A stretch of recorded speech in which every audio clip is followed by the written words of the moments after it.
നമസ്കാരം പ്രിയ കൂട്ടുകാരെ. തിരമാലകളുടെ ശാന്തതയിലും കൊടുങ്കാറ്റിന്റെ രഹസ്യത്തിലും ഒളിപ്പിച്ചുവെച്ച ഒരു വലിയ ജീവിത സത്യമാണ് ഞാനിന്ന് നിങ്ങളോട് പങ്കുവെക്കാൻ പോകുന്നത്. ജീവിതക്കടലിൽ നമ്മൾ ഓരോരുത്തരും നമ്മുടെ മക്കൾക്കു വേണ്ടി കപ്പലുകൾ പണിയുന്ന തിരക്കിലാണ്. അവരുടെ യാത്ര സുരക്ഷിതമാക്കാനും അവരുടെ ജീവിതം ഏറ്റവും വലിയ തുറമുഖത്ത് അടുപ്പിക്കാനും നമ്മൾ രാവും പകലും നമ്മുടെ ഊർജവും ഉറക്കവും നൽകുന്നു. എന്നാൽ ഏറ്റവും വലിയ കപ്പിത്താനാകുക എന്നത് മാത്രമാണോ എല്ലാം? സമ്പത്തിന്റെ കുന്നുകൾ കെട്ടിപ്പടുക്കുന്നത് മാത്രമാണോ ഒരുവന്റെ ജീവിത വിജയം? തന്റെ മക്കൾക്ക് ധനം സമ്പാദിക്കാൻ മാത്രമല്ല, ജീവിതത്തിന്റെ തിരമാലകളെ ശാന്തമായി നേരിടാൻ ആവശ്യമായ കരുത്തും മനുഷ്യത്വത്തിന്റെ വെളിച്ചവും നൽകിയ ഒരു വല്യപ്പന്റെ കഥയാണിത്. ഒരു സ്കൂളിലും ഒരു പുസ്തകത്തിലും പഠിപ്പിക്കാത്ത ആ 3 പാഠങ്ങൾ ഈ കഥ നമ്മെ പഠിപ്പിക്കും. ആ പാഠങ്ങൾ നമ്മൾ നമ്മുടെ മക്കളുടെ മനസ്സിൽ വിതച്ചാൽ നമ്മുടെ വാർദ്ധക്യകാലം ഒരിക്കലും വിഷാദത്തിന്റെയോ ഒറ്റപ്പെടലിന്റെയോ കറുത്ത ദ്വീപിൽ ഒറ്റപ്പെട്ടു പോകേണ്ടി വരില്ല.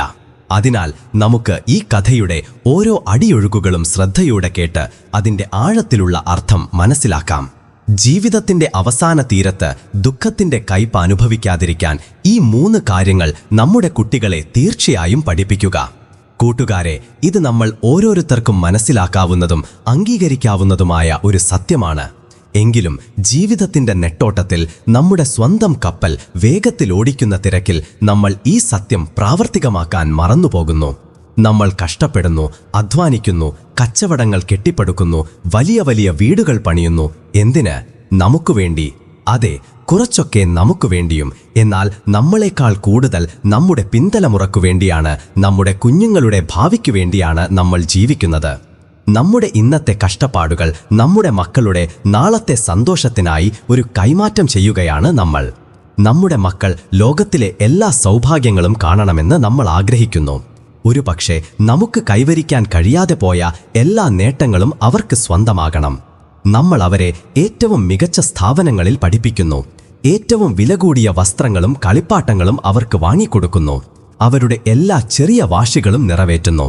അവരെ ഏറ്റവും വലിയ കപ്പിത്താന്മാരാക്കാനും എഞ്ചിനീയർമാരാക്കാനും ഉയർന്ന ഉദ്യോഗസ്ഥരാക്കാനും നമ്മൾ ആഗ്രഹിക്കുന്നു. ഇതിൽ ഒരു തെറ്റുമില്ല. ഏതൊരു മാതാപിതാവിൻ്റെയും വലിയ സ്വപ്നമാണിത്. എന്നാൽ ഈ ഓട്ടപ്പാച്ചിലിനിടയിൽ ഒരു സ്കൂളിലോ ഒരു സർവകലാശാലയിലോ പഠിപ്പിക്കാത്ത ചില കാര്യങ്ങൾ നമ്മൾ അവരെ പഠിപ്പിക്കാൻ മറന്നുപോകുന്നു.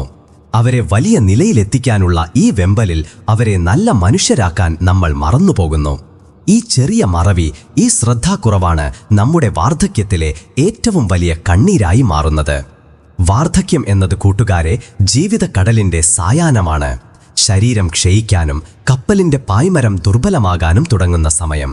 പണത്തിന്റെയോ പ്രശസ്തിയുടെയോ ആവശ്യമില്ലാത്ത സമയം, മറിച്ച് സ്വന്തമെന്ന തോന്നലിന്റെയും 2 നല്ല വാക്കുകളുടെയും ഒരൽപ്പം ബഹുമാനത്തിന്റെയും ആവശ്യകതയുള്ള സമയം.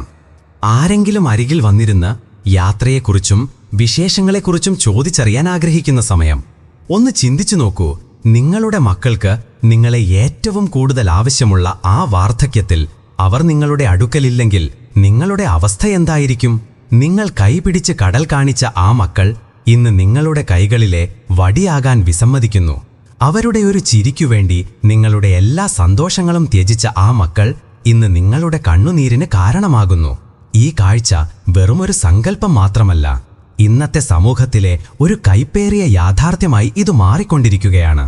വലിയ വലിയ വീടുകളിൽ, നഗരത്തിലെ ഉയർന്ന നിലകളിൽ തീർത്തും ഒറ്റയ്ക്ക് താമസിക്കുന്ന എത്രയോ വൃദ്ധരെ നമ്മൾക്ക് ചുറ്റും കാണാൻ കഴിയും. അവർക്ക് പണമുണ്ട്, വേലക്കാരുണ്ട്, ലോകത്തിലെ എല്ലാ സൗകര്യങ്ങളുമുണ്ട്. പക്ഷേ മക്കളുടെ സാമീപ്യത്തിന്റെ ഊഷ്മളതയില്ല. മക്കൾ വലിയ വലിയ കപ്പിത്താന്മാരായി വലിയ തുറമുഖങ്ങളിൽ, വിദേശ രാജ്യങ്ങളിൽ സ്ഥിരതാമസമാക്കിയിരിക്കുന്നു. അവർക്ക് പണം അയച്ചു കൊടുക്കാൻ സമയമുണ്ട്, പക്ഷേ മാതാപിതാക്കളുടെ അടുക്കൽ വന്നിരിക്കാൻ സമയമില്ല. ചില നിർഭാഗ്യവാന്മാർക്ക് മക്കൾ കൂടെയുണ്ടായിട്ടും അവർക്ക് കൂട്ടില്ല. ഒരേ വീടിന്റെ മേൽക്കൂരയ്ക്ക് കീഴെയാണ് താമസം, പക്ഷേ അവർ അപരിചിതരെ പോലെയാണ്.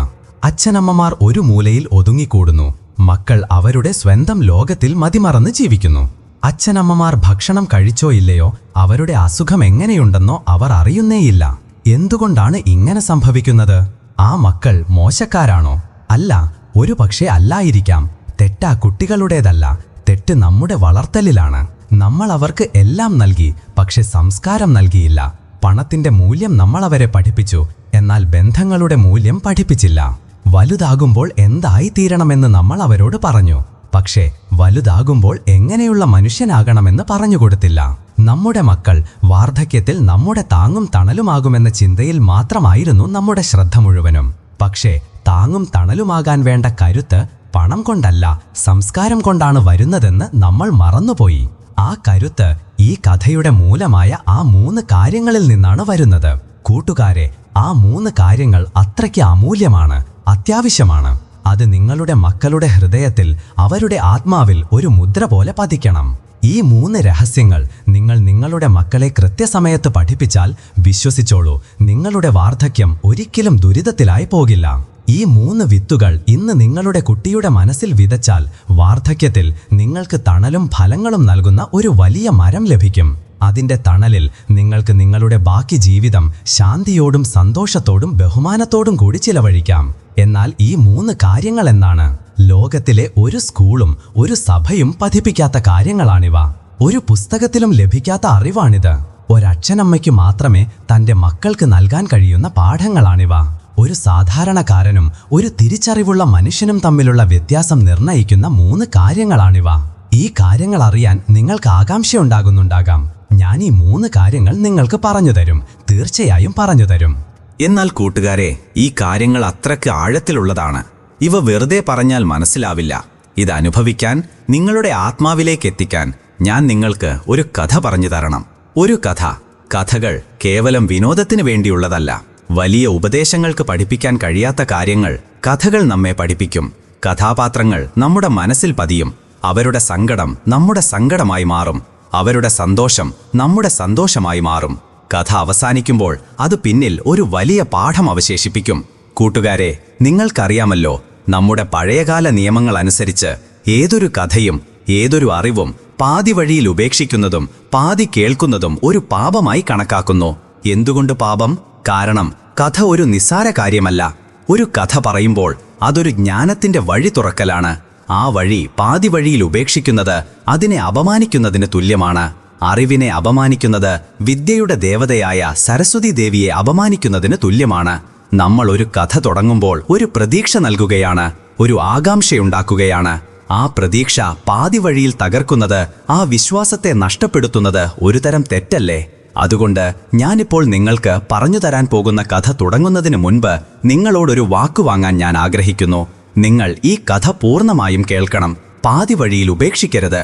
ഈ കഥ അല്പം വലുതായിരിക്കാം, പക്ഷെ ഈ 3 കാര്യങ്ങൾ മനസ്സിലാക്കാൻ ഈ കഥ വളരെ അത്യാവശ്യമാണ്.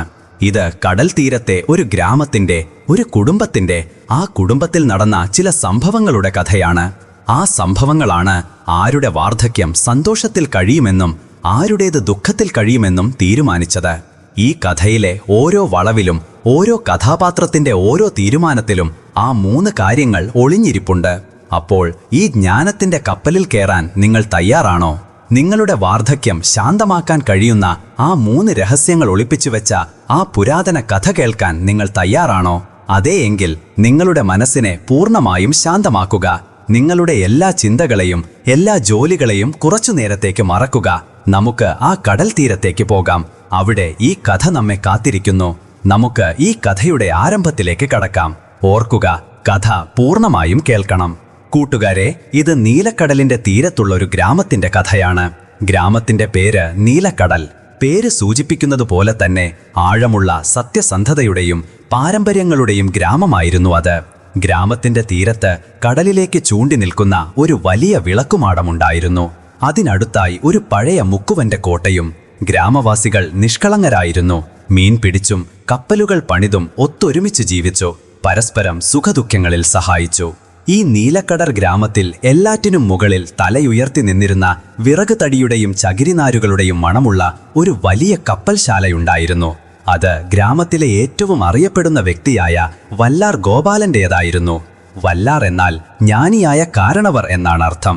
ഗോപാലന്റെ കപ്പൽശാലയിൽ പണിയുന്ന ഓരോ കപ്പലിനും ഒരു കഥ പറയാനുണ്ടായിരുന്നു. തന്റെ ജീവിതത്തിൽ അദ്ദേഹം കഠിനാധ്വാനം ചെയ്തു. ഒരു കയറുപോലുമില്ലാത്ത കൈകളോടെ ഈ തീരത്തു വന്ന് സ്വന്തം അധ്വാനം, സത്യസന്ധത, കടലിനെക്കുറിച്ചുള്ള അറിവ് എന്നിവ കൊണ്ട് അദ്ദേഹം ഇത്രയും വലിയ ഒരു കപ്പൽ നിർമ്മാണ സാമ്രാജ്യം കെട്ടിപ്പടുത്തു. ഗ്രാമത്തിലെ ഏറ്റവും മികച്ച കപ്പലുകൾ അദ്ദേഹം പണിതു. കൊടുങ്കാറ്റുകളെ അതിജീവിച്ച കപ്പലുകൾ. ആവശ്യം വരുമ്പോൾ അദ്ദേഹം ആളുകൾക്ക് പുതിയ പായ്മരങ്ങൾക്കോ വലകൾക്കോ വേണ്ടി പണം കടം കൊടുത്തിരുന്നു. പക്ഷേ ഗോപാലൻ മറ്റ് കപ്പലുടമകളെപ്പോലെ ആയിരുന്നില്ല. ആരുടെയും നിസ്സഹായാവസ്ഥ മുതലെടുത്തില്ല. അദ്ദേഹത്തിന്റെ വാക്ക് സത്യമായിരുന്നു. അദ്ദേഹത്തിന്റെ ഹൃദയം കടലിനെ പോലെ വിശാലമായിരുന്നു. ഗ്രാമത്തിലെ ഏതൊരാൾക്കും മകളുടെ വിവാഹമായാലും കടലിൽ നിന്ന് വരുമാനം നിലച്ചാലും നേരെ വല്ലാർ ഗോപാലന്റെ അടുത്താണ് വന്നിരുന്നത്. അദ്ദേഹം ആരെയും ഒഴിഞ്ഞ കൈകളോടെ തിരിച്ചയച്ചിരുന്നില്ല. അതുകൊണ്ടാണ് ഗ്രാമം മുഴുവൻ അദ്ദേഹത്തെ വല്ലാറെന്ന് മാത്രമല്ല അപ്പൂപ്പൻ എന്നും വിളിച്ചു പോന്നത്. ഗോപാലന്റെ ഭാര്യയുടെ പേര് ജാനകി എന്നായിരുന്നു. പേരുപോലെ തന്നെ ഗുണങ്ങളും. അവൾ സത്യത്തിൽ ഒരു ദേവതയായിരുന്നു. ക്ഷമയുള്ളവളും ദയയുള്ളവളും വീട് മുഴുവൻ ഒരു ചകിരി നാരുകൊണ്ട് കോർത്തിണക്കി നിർത്തുന്നവളും. കപ്പൽശാലയിൽ എത്ര ജോലിക്കാരുണ്ടായിരുന്നെങ്കിലും ഗോപാലന്റെ ഭക്ഷണ തളിക ജാനകി സ്വന്തം കൈകൊണ്ട് വിളമ്പുമായിരുന്നു. ഇത് എന്റെ ധർമ്മമാണ്, എന്റെ സന്തോഷവുമാണ് എന്നവൾ പറയുമായിരുന്നു. ഗോപാലന്റെയും ജാനകിയുടെയും ലോകം അവരുടെ 2 മക്കളിലായിരുന്നു. മൂത്ത മകൻ കിരൺ. കിരണിനെ ഗോപാലൻ നഗരത്തിൽ പഠിപ്പിച്ച് വലിയ കപ്പൽ രൂപകൽപ്പന ചെയ്യുന്ന എഞ്ചിനീയറാക്കിയിരുന്നു. അവൻ മിടുക്കനും കണക്കുകളിൽ ഉറച്ചവനും ലോകത്തിലെ പുതിയ കപ്പൽശാലകളെക്കുറിച്ച് അറിവുള്ളവനുമായിരുന്നു. കിരൺ പുതിയ തലമുറയിലെ പയ്യനായിരുന്നു. അവന് തന്റെ അച്ഛന്റെ പഴയ രീതികൾ ഇഷ്ടമായിരുന്നില്ല. കപ്പൽ നിർമ്മാണം ഹൃദയം കൊണ്ടല്ല, മറിച്ച് കണക്ക് കൂട്ടലുകൾ കൊണ്ടാണ് ചെയ്യേണ്ടത് എന്നവൻ വിശ്വസിച്ചു. ഓരോ വിറക് തടിയുടെയും ഓരോ കയറിന്റെയും കണക്ക് അവന്റെ വിരൽത്തുമ്പിലുണ്ടായിരുന്നു. അവൻ തന്റെ അച്ഛനെ സ്നേഹിച്ചു, അദ്ദേഹത്തെ ബഹുമാനിക്കുകയും ചെയ്തിരുന്നു. പക്ഷേ ഇനി അപ്പൂപ്പൻ വിശ്രമിക്കണമെന്നും കപ്പൽശാലയുടെ മുഴുവൻ കാര്യങ്ങളും തന്റെ കൈകളിൽ ഏൽപ്പിക്കണമെന്നും അവൻ ആഗ്രഹിച്ചു. ഇളയ മകൻ അർജുൻ തന്റെ ചേട്ടനിൽ നിന്ന് തികച്ചും വ്യത്യസ്തനായിരുന്നു. പഠനത്തിൽ അവന്റെ ശ്രദ്ധ ഒരിക്കലും പോയില്ല. അവൻ വളരെ സന്തോഷവാനും കടൽ തീരത്തെ എല്ലാവരുമായി പെരുമാറുന്നവനുമായിരുന്നു. ഗ്രാമത്തിൽ ആരുടെയെങ്കിലും വള്ളം മറിഞ്ഞാൽ ആർക്കെങ്കിലും സഹായം ആവശ്യമുണ്ടെങ്കിൽ ആദ്യം ഓടിയെത്തുന്നത് അർജുനായിരുന്നു. അവൻ മധുരമായി സംസാരിക്കും. മുതിർന്ന മുക്കുവരെ കണ്ടാൽ അവരുടെ കൈകളിൽ തൊട്ടുവണങ്ങും. അവന്റെ വാക്കുകളിൽ ഒരുതരം സ്വന്തമെന്ന തോന്നലുണ്ടായിരുന്നു.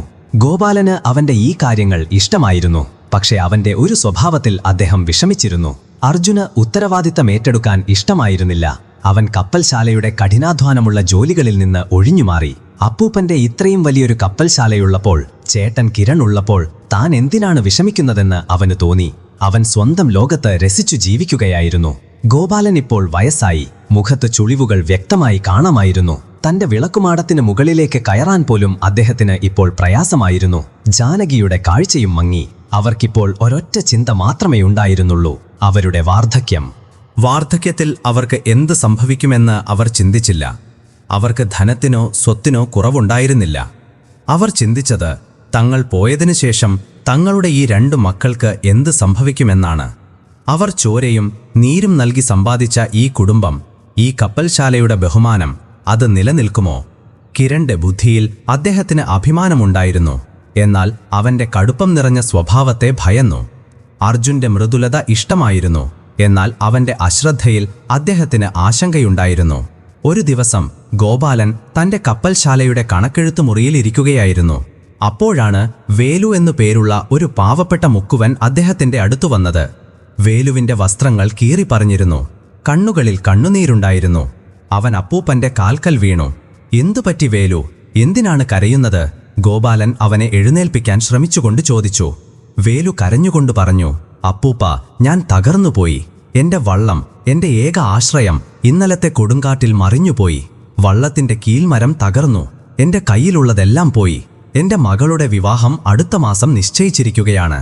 ഒരു പുതിയ വള്ളമില്ലാതെ എങ്ങനെ ജീവിക്കും? ഞാൻ ആരുടെയും മുന്നിൽ തല കാണിക്കാൻ പറ്റാത്തവനായി മാറും. വേലു പൊട്ടിക്കരയാൻ തുടങ്ങി. ഗോപാലന്റെ ഹൃദയം അലിഞ്ഞു. അദ്ദേഹം തന്റെ കണക്കെഴുത്തുകാരനെ വിളിച്ചു. എന്നിട്ട് പറഞ്ഞു, വേലുവിന്റെ കണക്ക് നോക്കൂ. ഇവൻ നമുക്ക് എത്ര കടം തരാനുണ്ട്? കണക്കെഴുത്തുകാരൻ കണക്ക് പുസ്തകം നോക്കി പറഞ്ഞു, അപ്പൂപ്പ, ഇവന് മുൻപുള്ള 5000 നാണയങ്ങളുടെ കടം ബാക്കിയുണ്ട്. 2 വർഷമായി ഇവൻ പലിശയും തന്നിട്ടില്ല. ഇത് കേട്ടതും വേലു കൂടുതൽ ഭയപ്പെട്ടു. അവൻ വിറയ്ക്കാൻ തുടങ്ങി. ഗോപാലൻ കുറച്ചുനേരം ആലോചിച്ചു. എന്നിട്ട് കണക്കെഴുത്തുകാരനോട് പറഞ്ഞു, പോകുക, മകൻ കിരണിനെ വിളിച്ചുകൊണ്ടുവരുക. കിരൺ അപ്പോൾ കപ്പൽശാലയുടെ മറ്റേ ഭാഗത്ത് കപ്പലുകളുടെ രൂപരേഖകൾ പരിശോധിക്കുകയായിരുന്നു. അച്ഛൻ വിളിക്കുന്നു എന്ന് കേട്ടപ്പോൾ അവൻ ഉടൻ വന്നു. അപ്പൂപ്പ, അങ്ങ് വിളിച്ചോ? അതേ മോനെ. ഗോപാലൻ വേലുവിന്റെ നേർക്ക് ചൂണ്ടി പറഞ്ഞു, ഇത് വേലുവാണ്. ഇവന്റെ വള്ളം തകർന്നു. ഇവനൊരു പുതിയ വള്ളം പണിയാൻ 10000 നാണയങ്ങൾ അത്യാവശ്യമായി വേണം. മുൻപുള്ള കടം 5000 ബാക്കിയുണ്ട്. നീ എന്തു പറയുന്നു? ഗോപാലൻ ഈ ചോദ്യം മനഃപൂർവ്വം ചോദിച്ചതായിരുന്നു. തന്റെ മകന്റെ ചിന്താഗതി അറിയാൻ അദ്ദേഹം ആഗ്രഹിച്ചു. കിരൺ വേലുവിനെ തല മുതൽ പാദം വരെ നോക്കി. എന്നിട്ടവൻ കണക്ക് പുസ്തകം തുറന്നു. കുറച്ചുനേരം അവൻ കണക്കുകൾ നോക്കിയിരുന്നു. അവന്റെ മുഖത്ത് ഒരു ഭാവവ്യത്യാസവും ഉണ്ടായിരുന്നില്ല. അപ്പൂപ്പ, കിരൺ വളരെ ശാന്തമായ രീതിയിൽ പറഞ്ഞു, അങ്ങേക്കറിയാമല്ലോ, കപ്പൽശാലയ്ക്ക് ഒരു നിയമമുണ്ട്. തിരിച്ചു തരുമെന്ന് ഉറപ്പുള്ളവർക്ക് മാത്രമേ പണം കടം കൊടുക്കാവൂ. വേലു അങ്കിളിന്റെ അവസ്ഥ നമ്മളെല്ലാവരും കാണുന്നുണ്ട്. സങ്കടമുണ്ട്. പക്ഷേ ഇവന്റെ പഴയ 5000 ഇതിനകം നഷ്ടപ്പെട്ടിരിക്കുന്നു. നമ്മൾ ഇവനെ 10,000 കൂടി കൊടുത്താൽ ഈ 15,000വും നഷ്ടപ്പെടും. ഇത് നമ്മുടെ കപ്പൽശാലയാണ്, ധർമ്മശാലയല്ല. ഇവനെ തുറന്നു പറഞ്ഞു തിരിച്ചയക്കണമെന്ന് മാത്രമേ എനിക്ക് പറയാനുള്ളൂ. നമ്മൾ ഇങ്ങനെ എല്ലാവർക്കും പണം വിതറിക്കൊണ്ടിരുന്നാൽ 2 ദിവസത്തിനുള്ളിൽ നമ്മുടെ കപ്പൽശാല വിൽക്കേണ്ടി വരും. വലിയ പ്രതീക്ഷയോടെ കിരണിന്റെ നേർക്ക് നോക്കിയിരുന്ന വേലു ഇത് കേട്ട് സ്തംഭിച്ചുപോയി. ഗോപാലൻ നിശബ്ദനായിരുന്നു. അവന്റെ മുഖത്ത് ഒരു നേരിയ നിരാശ വന്നുപോയി. അദ്ദേഹം കിരണിനോട് പറഞ്ഞു, ശരി മോനെ, നീ പോയി നിന്റെ ജോലി നോക്കൂ. കിരൺ ശരി അപ്പൂപ്പ എന്ന് പറഞ്ഞു പോയി. ഗോപാലൻ കണക്കെഴുത്തുകാരനോട് പറഞ്ഞു, ഇനി പോവുക, ഇളയ മകൻ അർജുനനെ വിളിച്ചുകൊണ്ടുവരിക. അർജുൻ അപ്പോൾ തീരത്ത് കൂട്ടുകാരുമായി വള്ളംകളി കാണുകയായിരുന്നു. കണക്കെഴുത്തുകാരൻ പോയി അവനോട് പറഞ്ഞു. അർജുൻ മടിച്ചെഴുന്നേറ്റു. കണക്കെഴുത്തു മുറിയിലെത്തി. എന്താണ് അപ്പൂപ്പ, എല്ലാം സുഖമല്ലേ? അർജുൻ വന്നയുടൻ ചോദിച്ചു. ഗോപാലൻ അതേ കാര്യം ആവർത്തിച്ചു. മോനെ, ഇത് വേലുവാണ്. ഇവന്റെ വള്ളം തകർന്നു. ഇവന് 10,000 നാണയങ്ങൾ അത്യാവശ്യമായി വേണം. മുൻപുള്ള കടവും ഇവനുണ്ട്. നിന്റെ ചേട്ടൻ വേണ്ട എന്നു പറഞ്ഞു. പണം നഷ്ടപ്പെടുമെന്നാണ് അവൻ പറയുന്നത്. ഇനി നീ പറ, എന്തു ചെയ്യണം? അർജുൻ വേലുവിന്റെ അവസ്ഥ കണ്ടതും അവന്റെ ഹൃദയം അലിഞ്ഞു. അവന് വേലുവിനെ മുൻപേ അറിയാമായിരുന്നു. അയ്യോ അപ്പൂപ്പ, അങ്ങ് എന്താണ് ഈ പറയുന്നത്? അർജുൻ ഉടൻ പറഞ്ഞു. ഇതിൽ ചിന്തിക്കാൻ എന്താണുള്ളത്? ഒരാളുടെ ജീവിതമാർഗമാണ് തകർന്നു പോയത്. പണം പോയാൽ പോകട്ടെ, നമ്മൾ ഈ പണം നമ്മളോടൊപ്പം കടലിന്റെ അടിയിലേക്ക് കൊണ്ടുപോകുമോ? വേലു അങ്കിളെ, അങ്ങൾ വിഷമിക്കേണ്ട. 10,000 അല്ല, 20,000 വേണമെങ്കിലും എടുത്തോളൂ. അപ്പൂപ്പ, കണക്കെഴുത്തുകാരനോട് പറയൂ ഇപ്പോൾ തന്നെ പണം കൊടുക്കാൻ. ഒരു പാവപ്പെട്ടവന്റെ കുടുംബം പണം കാരണം പട്ടിണിയാകുകയോ? അതു പാപമാണ്, കഠിന പാപം. കിരണിന്റെ വാക്കുകൾ കേട്ട് വറ്റിപ്പോയ വേലുവിന്റെ കണ്ണുനീർ ഇപ്പോൾ പ്രതീക്ഷയോടെ വീണ്ടും നിറഞ്ഞൊഴുകി. ഗോപാലൻ അർജുനെ നോക്കി. ഇത്തവണയും അദ്ദേഹം നിശബ്ദനായിരുന്നു. അദ്ദേഹം അർജുനനോട് പറഞ്ഞു, ശരി, നീയും പോവുക. അർജുൻ വേലുവിന്റെ തോളിൽ കൈവച്ചു. അങ്കിൾ വിഷമിക്കേണ്ട, ഞാനുണ്ടല്ലോ. ഇത് പറഞ്ഞ് അവൻ തിരിച്ചു കൂട്ടുകാരുടെ അടുത്തേക്ക് പോയി. 2 മക്കളും പോയപ്പോൾ ഗോപാലൻ ഒരു നീണ്ട തണുത്ത ശ്വാസമെടുത്തു. അദ്ദേഹം കണക്കെഴുത്തുകാരനെ വിളിച്ചു. കണക്കെഴുത്തുകാരാ, വേലുവിന്റെ പഴയ 5000 കടം ആ കണക്ക് പുസ്തകത്തിൽ നിന്ന് വെട്ടിക്കളയുക. ഇവന് 10,000 രൂപ കൂടി കൊടുക്കുക. ഇത് എന്റെ വകയാണ്. കപ്പൽശാലയുടെ കണക്കിൽ എഴുതരുത്. ഇത് എന്റെ സ്വന്തം സമ്പാദ്യത്തിൽ നിന്നാണ് നൽകുന്നത്. ശ്രദ്ധിക്കുക, ഇതിന് പലിശ ഈടാക്കുകയില്ല. ഇതൊരു സഹായമാണ്, കടമല്ല. വേലുവിന് സ്വന്തം ചെവികളെ വിശ്വസിക്കാൻ കഴിഞ്ഞില്ല. അവൻ ഗോപാലന്റെ കാൽക്കൽ വീണു. അപ്പൂപ്പ, അങ്ങ് ദൈവമാണ്. അങ്ങന്റെ മാനം കാത്തു. അല്ല വേലു, ദൈവമല്ല. ഞാനും ഒരു കുടുംബനാഥനാണ്. എനിക്ക് നിന്റെ വിഷമം മനസ്സിലാക്കാൻ കഴിയും. പോവുക, വേഗം പുതിയ വള്ളം പണിയുക. സന്തോഷത്തോടെ കടലിലേക്ക് പോകുക. വേലു അനുഗ്രഹങ്ങൾ ചൊരിഞ്ഞുപോയി. വൈകുന്നേരം ഗോപാലൻ വിളക്കുമാടത്തിനടുത്ത് തിരിച്ചെത്തിയപ്പോൾ അദ്ദേഹം വളരെ നിശബ്ദനായിരുന്നു. അദ്ദേഹത്തിന്റെ മനസ്സ് ഭാരപ്പെട്ടിരുന്നു. രാത്രിയിൽ ജാനകി അദ്ദേഹത്തിന് പഴച്ചാറുമായി വന്നപ്പോൾ അവൾ ചോദിച്ചു, എന്താണ് അങ്ങയുടെ മനസ്സിൽ? ഇന്ന് കണക്കെഴുത്തുമുറിയിൽ നിന്ന് വന്നപ്പോൾ മുതൽ അങ്ങ് നിശബ്ദനാണല്ലോ. അങ്ങയുടെ ആരോഗ്യത്തിന് കുഴപ്പമൊന്നുമില്ലല്ലോ. ഗോപാലൻ ഒരു ദീർഘശ്വാസം എടുത്തു പറഞ്ഞു, ജാനകി, ആരോഗ്യത്തിന് കുഴപ്പമില്ല, പക്ഷെ മനസ്സ് ശരിയല്ല. ഇന്നെന്റെ 2 കണ്ണുകളും എന്റെ 2 മക്കളും എന്നെ ചതിച്ചു. ജാനകി ഞെട്ടിപ്പോയി. ചതിയോ? അങ്ങ് എന്താണിങ്ങനെ പറയുന്നത്? കിരണും അർജുനും എന്ത് ചെയ്തു? അപ്പോൾ ഗോപാലൻ വേലുവിന്റെ കാര്യം മുഴുവനായും അവളോട് പറഞ്ഞു. മുഴുവൻ കാര്യങ്ങളും കേട്ടപ്പോൾ ജാനകി പുഞ്ചിരിച്ചു. ഇതിൽ ചതിക്കാനെന്തിരിക്കുന്നു? ഇത് നല്ല കാര്യമാണ്. അങ്ങ് തന്നെയല്ലേ കിരണിനെ കണക്കുകൾ പഠിപ്പിച്ചത്? അവൻ കച്ചവടത്തെക്കുറിച്ചല്ലേ സംസാരിച്ചത്? അതിലെന്താണ് തെറ്റ്? അവൻ അങ്ങയുടെ കപ്പൽശാലയെ സംരക്ഷിക്കാനല്ലേ ചിന്തിച്ചത്? അർജുനോ? ഗോപാലൻ ചോദിച്ചു. അർജുൻ അങ്ങയെപ്പോലെ തന്നെയാണ്, ജാനകി സ്നേഹത്തോടെ പറഞ്ഞു. ഹൃദയം മൃദുലമാണ്. ആരുടെയും ദുഃഖം കാണാൻ അവന് കഴിയില്ല. ദാനധർമ്മത്തേക്കാൾ വലിയ ധർമ്മമില്ലെന്ന് അങ്ങ് തന്നെയല്ലേ ഞങ്ങളെ പഠിപ്പിച്ചത്? നമ്മുടെ ഇളയ മകൻ ഇന്ന് അങ്ങയുടെ പേര് പ്രശസ്തനാക്കി. ഗോപാലൻ പഴച്ചാർ ഗ്ലാസ് ഒരു വശത്ത് വെച്ചു. അദ്ദേഹം എഴുന്നേറ്റ് മുറിയിൽ നടക്കാൻ തുടങ്ങി. ജാനകി, നിനക്ക് മനസ്സിലായില്ല. നീ ഒരു അമ്മയെപ്പോലെ മാത്രമാണ് ചിന്തിക്കുന്നത്. അദ്ദേഹത്തിന്റെ ശബ്ദത്തിൽ ഒരു തരം വിഷാദമുണ്ടായിരുന്നു. കിരൺ കണക്കാണ് നോക്കിയത്, മനുഷ്യത്വമല്ല. വേലുവിന്റെ സ്ഥാനത്ത് അവനായിരുന്നുവെങ്കിൽ എന്ത് സംഭവിക്കുമെന്ന് അവൻ ചിന്തിച്ചില്ല. അവൻ പണത്തെ ബന്ധങ്ങളെക്കാൾ ധർമ്മത്തെക്കാൾ വലുതായി കണ്ടു. ഒരാവശ്യക്കാരന്റെ അഭിമാനത്തെ പണം കൊണ്ട് അളക്കുന്ന മക്കൾ വാർദ്ധക്യത്തിൽ സ്വന്തം മാതാപിതാക്കൾക്ക് എന്ത് ആശ്വാസമാണ് നൽകുക? ജാനകി നിശബ്ദയായി. ഗോപാലൻ തുടർന്നു. അർജുന്റെ കാര്യം, അവൻ മൃദുല ഹൃദയമുള്ളവനല്ല, അവൻ ഉത്തരവാദിത്വമില്ലാത്ത ഹൃദയമുള്ളവനാണ്. അവൻ അശ്രദ്ധനാണ്. അവൻ 10,000 കൊടുക്കാമെന്ന് പറഞ്ഞത് അവന്റെ ദയയായിരുന്നില്ല, അതവന്റെ വലിയ മനസ്സ് കാണിക്കലായിരുന്നു. ആ പണം അവന്റേതായിരുന്നില്ല, അതെന്റെ സമ്പാദ്യമായിരുന്നു. അച്ഛന്റെ സമ്പാദ്യം വെള്ളം പോലെ പാഴാക്കുന്നത് അന്തസ്സായി കരുതുന്ന മക്കൾക്ക് ഉത്തരവാദിത്വത്തെക്കുറിച്ച് എന്തറിയാനാണ്? ഇന്ന് അവൻ എന്റെ സമ്പത്ത് പാഴാക്കുന്നു, നാളെ ഞാനില്ലാത്തപ്പോൾ അവൻ തന്റെ ബഹുമാനം പാഴാക്കും. ഈ പണം എവിടെ നിന്ന് വരുമെന്നോ എങ്ങനെ ഇത് ഒരുക്കുമെന്നോ അവൻ ഒരിക്കൽ പോലും ചിന്തിച്ചില്ല. അവൻ നല്ലവനാകണമെന്ന് മാത്രമേ ഉണ്ടായിരുന്നുള്ളൂ. ഒരാൾ പാറക്കല്ല് പോലെ കടുപ്പമുള്ളവൻ, മറ്റൊരാൾ കടൽവെള്ളം പോലെ അശ്രദ്ധമായവൻ. ജാനകി, എന്റെ വാർദ്ധക്യം ഇവർക്കിടയിൽപ്പെട്ട് മുങ്ങിപ്പോകുമെന്ന് ഞാൻ ഭയപ്പെടുന്നു. ജാനകിയുടെ കണ്ണുകളിൽ ഇപ്പോൾ ഭയം വ്യക്തമായിരുന്നു. അപ്പോൾ ഇനി എന്തു ചെയ്യും? അങ്ങ് തന്നെ ഒരു വഴി കണ്ടെത്തുക. ഗോപാലൻ ജനലിനു പുറത്തെ വിളക്കുമാടത്തിന്റെ വെളിച്ചത്തിലേക്ക് നോക്കിക്കൊണ്ട് പറഞ്ഞു. ഒരു വഴി കണ്ടെത്തുക തന്നെ വേണം. ഇതെന്റെ ജീവിതകാലത്തെ സമ്പാദ്യമാണ്. എന്റെ മക്കൾ, അവർ ഇങ്ങനെ വഴിതെറ്റിപ്പോകുന്നത് എനിക്ക് കണ്ടുകൊണ്ട് നിൽക്കാൻ കഴിയില്ല. നാളെ ഞാനൊരു തീരുമാനമെടുക്കും. ഒരു പക്ഷേ ഈ കപ്പൽശാലയുടെ അടിത്തറയെ വരെ ഇളക്കി മറിക്കുന്ന ഒരു തീരുമാനം. പക്ഷേ ഇന്ന് ഞാൻ ഈ കടുത്ത നടപടി എടുത്തില്ലെങ്കിൽ നാളെ നമ്മളില്ലാത്തപ്പോൾ ഈ 2 സഹോദരങ്ങൾ പരസ്പരം ശത്രുക്കളായി മാറും. നമ്മുടെ മുഴുവൻ വംശവും നമ്മുടെ എല്ലാ ബഹുമാനവും കടലിൽ മുങ്ങിപ്പോകും. ജാനകിയുടെ ഹൃദയം നിലച്ചുപോയതുപോലെയായി. എങ്ങനെയുള്ള തീരുമാനം? അങ്ങ് എന്തു ചെയ്യാനാണ് പോകുന്നത്? ഗോപാലൻ തിരിഞ്ഞ് ജാനകിയെ നോക്കി. നാളെ രാവിലെ പഞ്ചായത്തിൽ ഞാൻ ചില കാര്യങ്ങൾ പ്രഖ്യാപിക്കാൻ പോകുകയാണ്. തൊട്ടു മുൻപത്തെ രാത്രിയിൽ ഗോപാലൻ എടുത്ത തീരുമാനത്തെക്കുറിച്ച് കപ്പൽശാലയിൽ ആർക്കും ഒരു സൂചനയും ലഭിച്ചിരുന്നില്ല. അടുത്ത ദിവസം രാവിലെ നീലക്കടൽ ഗ്രാമത്തിൽ പതിവ് പോലെ സൂര്യൻ ഉദിച്ചു. പക്ഷേ ഇന്ന് വല്ലാർ ഗോപാലന്റെ കപ്പൽശാലയിൽ ഒരു തരം നിശബ്ദതയുണ്ടായിരുന്നു. ജാനകി രാവിലെ പൂജയ്ക്കായി എഴുന്നേറ്റപ്പോൾ ഗോപാലൻ മുറിയിലില്ലായിരുന്നു. അദ്ദേഹം രാത്രി മുഴുവൻ ഉറങ്ങിയിരുന്നില്ല. അദ്ദേഹം വിളക്കുമാടത്തിന്റെ അടിത്തറയിൽ നിശബ്ദനായിരുന്ന് എന്തോ ആലോചിക്കുന്നുണ്ടായിരുന്നു. ജാനകി അദ്ദേഹത്തിന്റെ അടുത്ത് പോയി പറഞ്ഞു, അങ്ങ് ഇവിടെ ഇരിക്കുകയാണോ? രാത്രിയിൽ അങ്ങ് പഞ്ചായത്തിൽ എന്തോ പ്രഖ്യാപിക്കാൻ പോകുന്നു എന്ന് പറഞ്ഞിരുന്നല്ലോ. എനിക്ക് വല്ലാത്ത ഭയമുണ്ട്. അങ്ങ് വീടിന്റെ മാനം കളയുന്ന ഒന്നും ചെയ്യരുത്.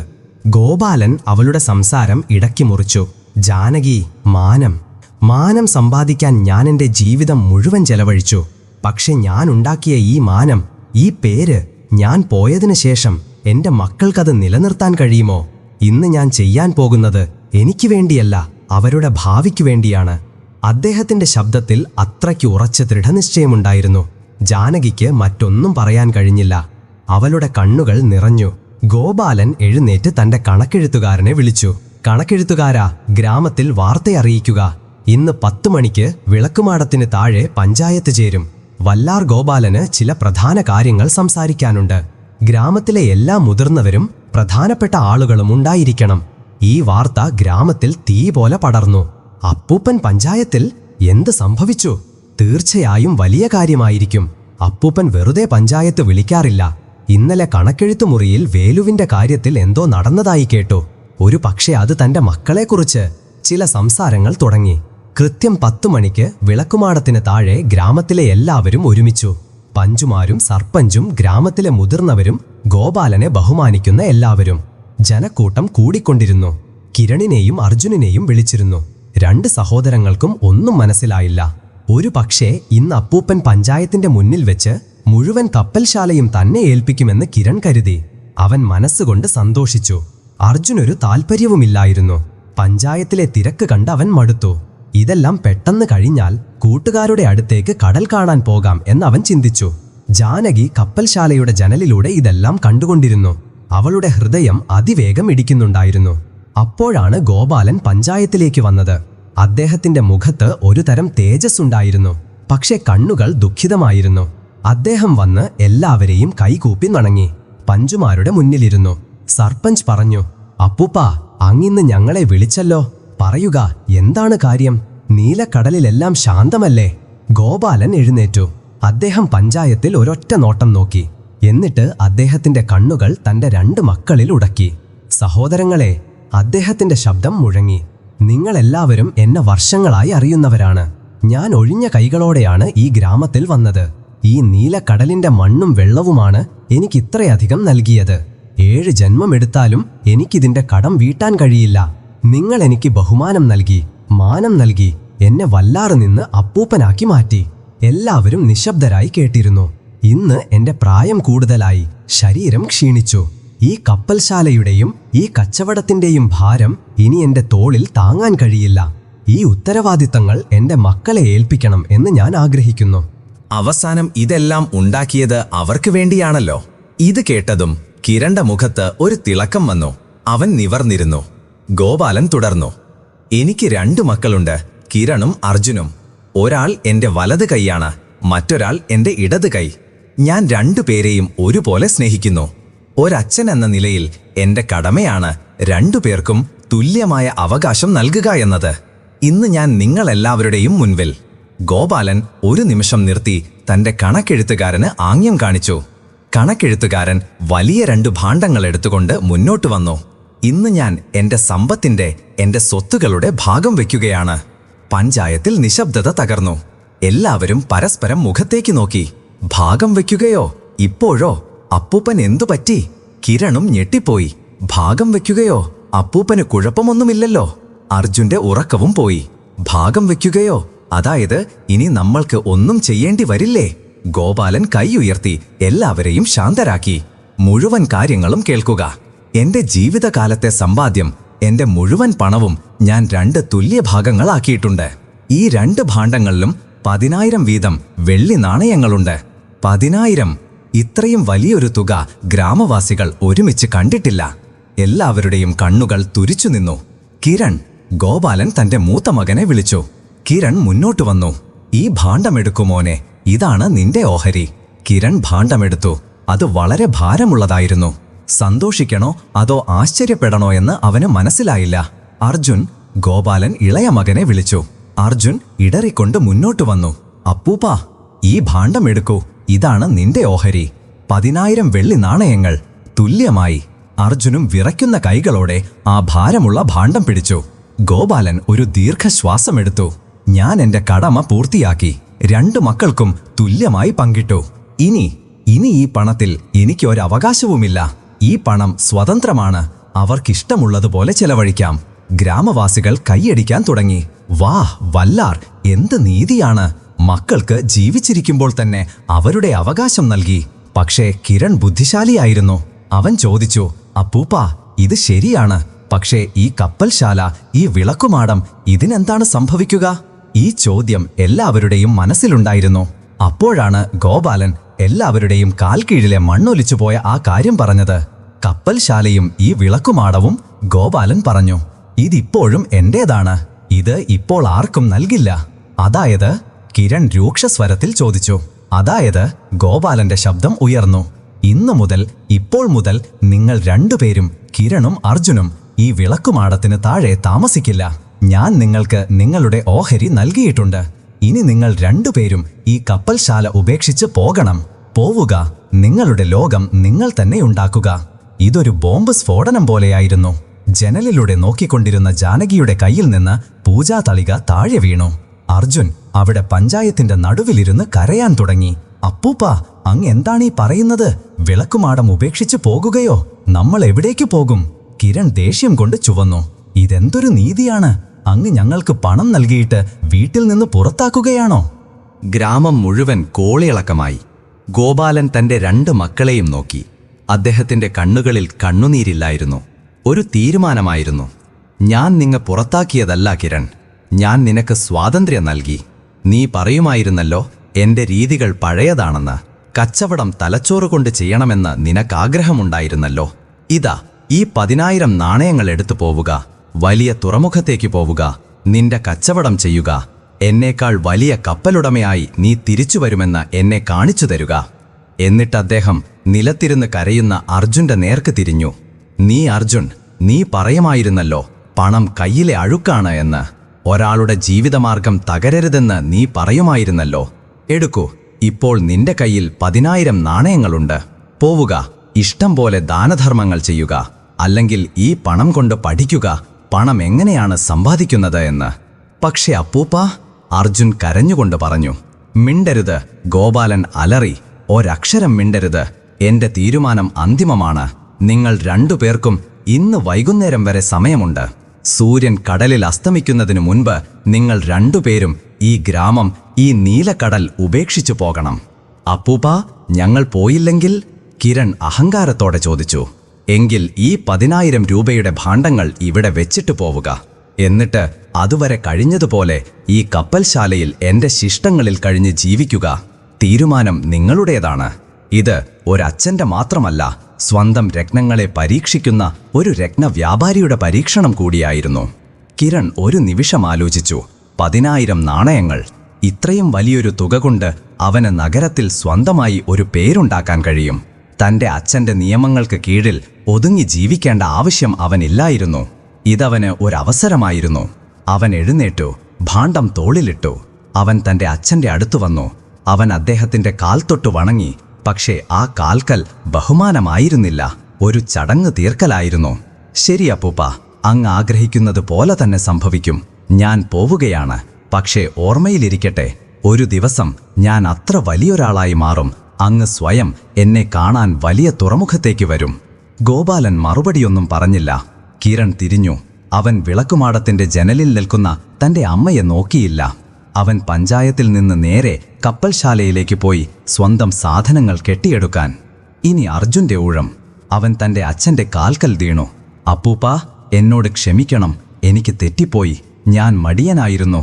ഞാൻ ഒന്നിനും കൊള്ളാത്തവനായിരുന്നു. പക്ഷേ എന്നെ വീട്ടിൽ നിന്ന് പുറത്താക്കരുത്. എനിക്ക് പണം വേണ്ട. എനിക്ക് അങ്ങയുടെ തണൽ മാത്രം മതി. അമ്മ എവിടെയാണ്? അവൻ കുട്ടിയെപ്പോലെ കരയുകയായിരുന്നു. ഗോപാലന്റെ ഹൃദയം പിടച്ചു. ഒരു നിമിഷം തന്റെ മകനെ എഴുന്നേൽപ്പിച്ച് കെട്ടിപ്പിടിക്കാൻ അദ്ദേഹത്തിന് തോന്നി. പക്ഷേ ഇന്ന് താൻ അലിഞ്ഞുപോയാൽ തന്റെ മകന്റെ ഭാവി എന്നേക്കുമായി അലിഞ്ഞുപോകുമെന്ന് അദ്ദേഹത്തിന് അറിയാമായിരുന്നു. അദ്ദേഹം കടുപ്പത്തോട് പറഞ്ഞു, എഴുന്നേൽക്കൂ അർജുൻ. എന്റെ തീരുമാനത്തിൽ മാറ്റമൊന്നുമില്ല എന്ന് ഞാൻ പറഞ്ഞല്ലോ. ഒന്നുകിൽ ഈ പണമെടുത്തു പോവുക, അല്ലെങ്കിൽ ഇവിടെ ഭിക്ഷയാചിക്കുക. പക്ഷെ അപ്പൂപ്പ, ഞാൻ എവിടേക്ക് പോകും? ഞാൻ നീലക്കടലിനു പുറത്ത് ഒരു കാലും വെച്ചിട്ടില്ല. ഞാൻ എങ്ങനെ ഒറ്റയ്ക്ക് ജീവിക്കും? അത് തന്നെയാണ് നീ പഠിക്കേണ്ടത്, ഗോപാലൻ പറഞ്ഞു. പോവുക, ലോകമെന്താണെന്ന് പഠിക്കുക. ഓരോ നാണയവും എങ്ങനെയാണ് സമ്പാദിക്കുന്നതെന്ന് പഠിക്കുക. ഉത്തരവാദിത്തത്തിന്റെ ഭാരം എങ്ങനെയാണ് ചുമക്കുന്നതെന്ന് പഠിക്കുക. ഒരു കാര്യം നിങ്ങൾ രണ്ടുപേരും ചെവി ചൊറന്ന് കേൾക്കുക, വല്ലാർ ഉറച്ച ശബ്ദത്തിൽ പറഞ്ഞു. പോവുകയായിരുന്ന കിരൺ പോലും കേൾക്കാൻ വേണ്ടി. കൃത്യം 1 വർഷത്തിന് ശേഷം ഇന്നത്തെ ദിവസം തന്നെ നിങ്ങൾ രണ്ടുപേരും തിരിച്ചു വരണം, ഈ പഞ്ചായത്തിലേക്ക് തന്നെ. അപ്പോൾ ഞാൻ നിങ്ങളോട് എത്ര സമ്പാദിച്ചു എന്ന് ചോദിക്കില്ല, ഞാൻ നിങ്ങളോട് എന്തു പഠിച്ചു എന്നാണ് ചോദിക്കുക. അന്ന് ഏതു മകനാണ് ഈ കപ്പൽശാലയുടെ ബഹുമാനവും ഈ വിളക്കുമാടത്തിന്റെ വെളിച്ചവും നിലനിർത്താൻ തക്കവണ്ണം പ്രാപ്തനായി എന്ന് എനിക്ക് ഉറപ്പു നൽകുന്നത്? ഈ കപ്പൽശാലയും ഈ വിളക്കുമാടവും ഇതെല്ലാം അവനുള്ളതായിരിക്കും. ഇതു പറഞ്ഞ് ഗോപാലൻ ഇരുന്നു. പഞ്ചായത്ത് പിരിച്ചുവിട്ടു. ആളുകൾ അടക്കം പറഞ്ഞു പോകാൻ തുടങ്ങി. വല്ലാർക്ക് ഭ്രാന്തായി. അല്ല, വല്ലാർ ചെയ്തത് തികച്ചും ശരിയാണ്. കണ്ടില്ലേ, സമ്പത്ത് മനുഷ്യനെ കൊണ്ട് എന്തൊക്കെയാണ് ചെയ്യിപ്പിക്കുന്നത്. അർജുനും എഴുന്നേൽക്കേണ്ടി വന്നു. അവന് വേറെ വഴിയില്ലായിരുന്നു. അവൻ കരഞ്ഞുകൊണ്ട് ആ ഭാരമുള്ള ഭാണ്ഡം എടുത്തു. ശിക്ഷയായി ലഭിച്ച ഈ സമ്പത്ത് എന്തു ചെയ്യണമെന്ന് അവനു മനസ്സിലായില്ല. അവൻ ഇടറിക്കൊണ്ട് വിളക്കുമാടത്തിന് നേർക്ക് നടന്നു. വൈകുന്നേരത്തിനു മുൻപ് നീലക്കടൽ ഗ്രാമം ആരും ചിന്തിക്കാത്ത ഒരു കാഴ്ച കണ്ടു. വല്ലാർ ഗോപാലന്റെ വിളക്കുമാടത്തിന്റെ വലിയ വാതിൽ കടന്ന് അദ്ദേഹത്തിന്റെ 2 മക്കൾ അവരവരുടെ ഭാണ്ഡങ്ങൾ തോളിലിട്ട് പുറത്തേക്കിറങ്ങി. കിരണിന്റെ തല ഉയർന്നിരുന്നു. അവൻ വേഗത്തിൽ നഗരത്തിലേക്ക് പോകുന്ന റോഡിലൂടെ നടന്നുപോയി. അവൻ ഒരിക്കൽ പോലും തിരിഞ്ഞു നോക്കിയില്ല. അർജുന്റെ കണ്ണുകൾ വീങ്ങിയിരുന്നു. അവൻ വീണ്ടും വീണ്ടും കപ്പൽശാലയിലേക്ക് തിരിഞ്ഞു നോക്കിക്കൊണ്ടിരുന്നു. അവന് തന്റെ അമ്മയെ കാണണമായിരുന്നു. പക്ഷെ ആരും അവരുമായി സംസാരിക്കരുതെന്ന് ഗോപാലൻ ആജ്ഞാപിച്ചിരുന്നു. താൻ എവിടേക്ക് പോകണമെന്ന് അർജുന് മനസ്സിലായില്ല. അവൻ കരഞ്ഞുകൊണ്ട് ഗ്രാമത്തിന് പുറത്തേക്ക് പോകുന്ന മറ്റേ നടപ്പാതയിലൂടെ നടന്നുപോയി. വിളക്കുമാടത്തിന്റെ താഴെ ജാനകി തന്റെ മുറിയിൽ കിടന്ന് കരയുകയായിരുന്നു. അങ്ങ് എന്താണ് ചെയ്തത്? അങ്ങ് സ്വന്തം കരളിന്റെ കഷ്ണങ്ങളെ വീട്ടിൽ നിന്ന് പുറത്താക്കി. അങ്ങക്കൊരൽപ്പം പോലും ദയ തോന്നിയില്ലേ? ഗോപാലൻ വിളക്കുമാടത്തിന്റെ അടുത്ത് നിന്ന് തന്റെ മക്കൾ തീരങ്ങളിൽ മറഞ്ഞു പോകുന്നത് കണ്ടുകൊണ്ടിരുന്നു. അദ്ദേഹത്തിന്റെ കണ്ണുകളുടെ കോണുകൾ ഈർപ്പമുള്ളതായിരുന്നു. അദ്ദേഹം തന്റെ ഭാര്യയുടെ നേർക്ക് നോക്കാതെ ഭാരപ്പെട്ട ശബ്ദത്തിൽ പറഞ്ഞു, ജാനകി, ഇന്ന് ഞാനിത് ചെയ്തില്ലെങ്കിൽ നാളെ ഈ 2 സഹോദരങ്ങൾ പരസ്പരം ചോരയ്ക്ക് ദാഹിക്കുന്നവരായി മാറും. കിരൺ തന്റെ ബുദ്ധി ഉപയോഗിച്ച് അർജുനെ കൊള്ളയടിക്കും. അർജുൻ തന്റെ മണ്ടത്തരം കൊണ്ട് എല്ലാം നഷ്ടപ്പെടുത്തും. ഞാൻ അവരെ വീട്ടിൽ നിന്ന് പുറത്താക്കിയതല്ല, ഞാൻ അവർക്ക് മനുഷ്യരാകാനുള്ള ഒരവസരം നൽകിയിരിക്കുകയാണ്. ഞാൻ അവർക്ക് 1 വർഷത്തെ സമയം നൽകിയിട്ടുണ്ട്. കിരണിന് പണത്തേക്കാൾ വലുത് മനുഷ്യത്വമാണ് എന്ന് പഠിക്കാൻ വേണ്ടി. അർജുന് ദയ കാണിക്കണമെങ്കിലും ആദ്യം പ്രാപ്തനാകണമെന്ന് പഠിക്കാൻ വേണ്ടി. ഞാൻ അവരെ കടലിലേക്ക് തള്ളിയിട്ടതല്ല ജാനകി, ഞാൻ സ്വർണത്തെ ശുദ്ധമായ സ്വർണമാക്കാൻ വേണ്ടി ചൂളയിലിട്ടിരിക്കുകയാണ്. ഇനി നമ്മൾക്ക് കാത്തിരിക്കുക മാത്രമേ വഴിയുള്ളൂ. 1 വർഷം. നീലക്കടൽ ഗ്രാമത്തിൽ നിന്ന് പുറത്താക്കപ്പെട്ടതിനു ശേഷം 2 സഹോദരങ്ങളും അവരവരുടെ വഴിയെ പോയി. ആദ്യം മൂത്ത സഹോദരനായ കിരണിന്റെ കാര്യം പറയാം. കിരണിന്റെ തോളിൽ 10,000 വെള്ളി നാണയങ്ങളുടെ ഭാണ്ഡമുണ്ടായിരുന്നു. പക്ഷേ അവന്റെ മനസ്സിൽ ഭയമോ ദുഃഖമോ ഉണ്ടായിരുന്നില്ല. ഉണ്ടായിരുന്നത് ദേഷ്യമായിരുന്നു, തന്റെ അച്ഛനോടുള്ള ദേഷ്യം. അപ്പൂപ്പൻ തന്നോട് അനീതി കാണിച്ചു എന്ന് അവന് തോന്നി. എന്റെ കഴിവിൽ അദ്ദേഹത്തിന് സംശയമുണ്ടായിരുന്നല്ലോ. അവൻ വഴിയിലൂടെ നടക്കുമ്പോൾ സ്വയം സംസാരിക്കുകയായിരുന്നു. ഞാനില്ലാതെ എനിക്കൊന്നും ചെയ്യാൻ കഴിയില്ലെന്ന് അദ്ദേഹത്തിന് തോന്നിയിരുന്നല്ലോ. ഇനി ഞാൻ അദ്ദേഹത്തിന് കാണിച്ചു കൊടുക്കും. ഞാൻ അത്രയും പണം സമ്പാദിക്കും, അത്രയും വലിയ കപ്പലുടമയാകും. ഒരു ദിവസം നീലക്കടലിലെ ആ വിളക്കുമാടം ഈ നഗരത്തിലെ എന്റെ വലിയ കപ്പൽശാലയ്ക്ക് മുന്നിൽ ഒരു ചെറിയ ദീപമായി തോന്നും. ഈ ദേഷ്യം, ഈ അഹങ്കാരം അവനെ നേരെ വലിയ തുറമുഖത്തേക്ക് കൊണ്ടെത്തിച്ചു. വലിയ തുറമുഖം നീലക്കടൽ പോലെ ശാന്തമായിരുന്നില്ല. ഇവിടെ ബഹളമായിരുന്നു, തിരക്കായിരുന്നു, ഓട്ടമായിരുന്നു. എല്ലാവരും തിടുക്കത്തിലായിരുന്നു. ആർക്കും ആർക്കു വേണ്ടിയും സമയമില്ലായിരുന്നു. കിരണിന് ഈ സ്ഥലം ഇഷ്ടമായി. അവൻ ചിന്തിച്ചു, ഈ സ്ഥലം എനിക്ക് പറ്റിയതാണ്. ഇവിടെ ആരും ആരുടെയും സങ്കടം കേൾക്കാൻ ഇരിക്കുന്നില്ല. ഇവിടെ ജോലി ചെയ്യുന്നതിനെക്കുറിച്ചും പണത്തെക്കുറിച്ചും മാത്രമേ സംസാരിക്കുന്നുള്ളൂ. അതാണ് എനിക്ക് ചെയ്യേണ്ടതും. അവൻ 10,000 നാണയങ്ങൾ എണ്ണി. ഇത് വളരെ വലിയൊരു തുകയായിരുന്നു. അവൻ തന്റെ അച്ഛനെ പോലെ ഈ പണം ഹൃദയം കൊണ്ടല്ല, തലച്ചോറുകൊണ്ട് ഉപയോഗിക്കാൻ തീരുമാനിച്ചു. അവൻ ഒരു വലിയ വീടെടുത്തില്ല. തുറമുഖത്തിന്റെ ഒരു മൂലയിൽ അവിടെ വലിയ ചരക്ക് കപ്പലുകളുടെ ചന്തയുണ്ടായിരുന്നു. അവിടെ ഒരു ചെറിയ മുറി വാടകയ്ക്കെടുത്തു. അവൻ തറയിൽ കിടന്നുറങ്ങി സാധാരണ ഭക്ഷണം കഴിച്ചു.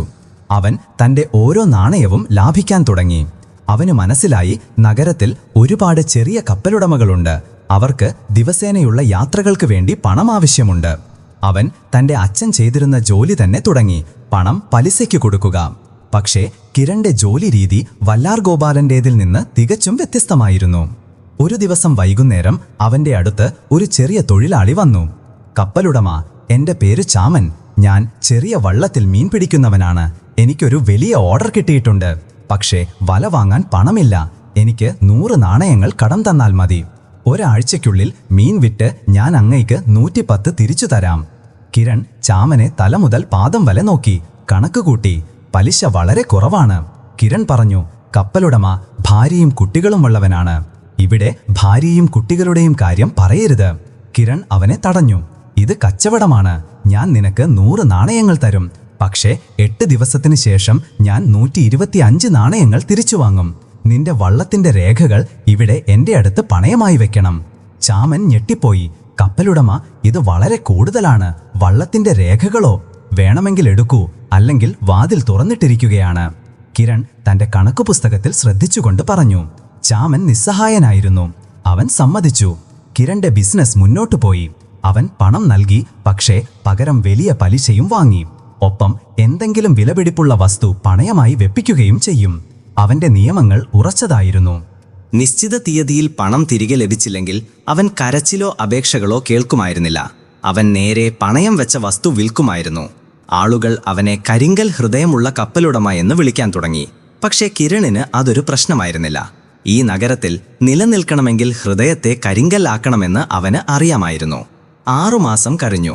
കിരണിന്റെ 10,000 നാണയങ്ങൾ ഇപ്പോൾ 20,000 മാറിയിരുന്നു. അവനിപ്പോൾ സ്വന്തമായി ഒരു ചെറിയ കപ്പൽശാലയും തുറന്നു. അവൻ ഗ്രാമങ്ങളിൽ നിന്ന് തടി വാങ്ങി നഗരത്തിൽ വലിയ വിലയ്ക്ക് കപ്പലുകൾ ഉണ്ടാക്കി വിറ്റു. അവന്റെ ബുദ്ധി വളരെ കൂടുതലായിരുന്നു. കടലിലെ കാലാവസ്ഥയുടെ സ്വഭാവം കണ്ടാൽ ഏത് സാധനത്തിന്റെ വിലയാണ് കൂടാൻ പോകുന്നതെന്ന് അവന് മനസ്സിലാക്കുമായിരുന്നു. അവൻ ആ സാധനങ്ങൾ തന്റെ ഗോഡൌണിൽ നിറയ്ക്കും. എന്നിട്ട് ചന്തയിൽ ആ സാധനങ്ങൾക്ക് കുറവുണ്ടാകുമ്പോൾ വലിയ വിലയ്ക്ക് വിൽക്കും. ആളുകൾ പറയും, കപ്പലുടമ പാവപ്പെട്ടവർ കഷ്ടപ്പെടുകയാണ്, കുറച്ചുകൂടി വില കുറച്ചു തരുക. അവൻ ചിരിച്ചുകൊണ്ട് മറുപടി നൽകും, ഞാൻ ആരെയും വാങ്ങാൻ നിർബന്ധിച്ചിട്ടില്ല. ഇത് എന്റെ സാധനമാണ്, എന്റെ ഇഷ്ടം, വേണമെങ്കിൽ വാങ്ങുക. അവൻ തന്റെ അച്ഛനെ തെറ്റാണെന്ന് തെളിയിക്കാൻ ശ്രമിക്കുകയായിരുന്നു. കച്ചവടം മനുഷ്യത്വം കൊണ്ടല്ല, തലച്ചോറ് കൊണ്ടാണ് നടക്കുന്നതെന്ന് അവന് കാണിച്ചു കൊടുക്കണമായിരുന്നു. ഒരു ദിവസം അവന്റെ അടുത്ത് ഒരു വൃദ്ധൻ വന്നു. അദ്ദേഹം നഗരത്തിലെ അറിയപ്പെടുന്ന പഴയ കപ്പിത്താനായിരുന്നു, ക്യാപ്റ്റൻ രാമൻ നായർ.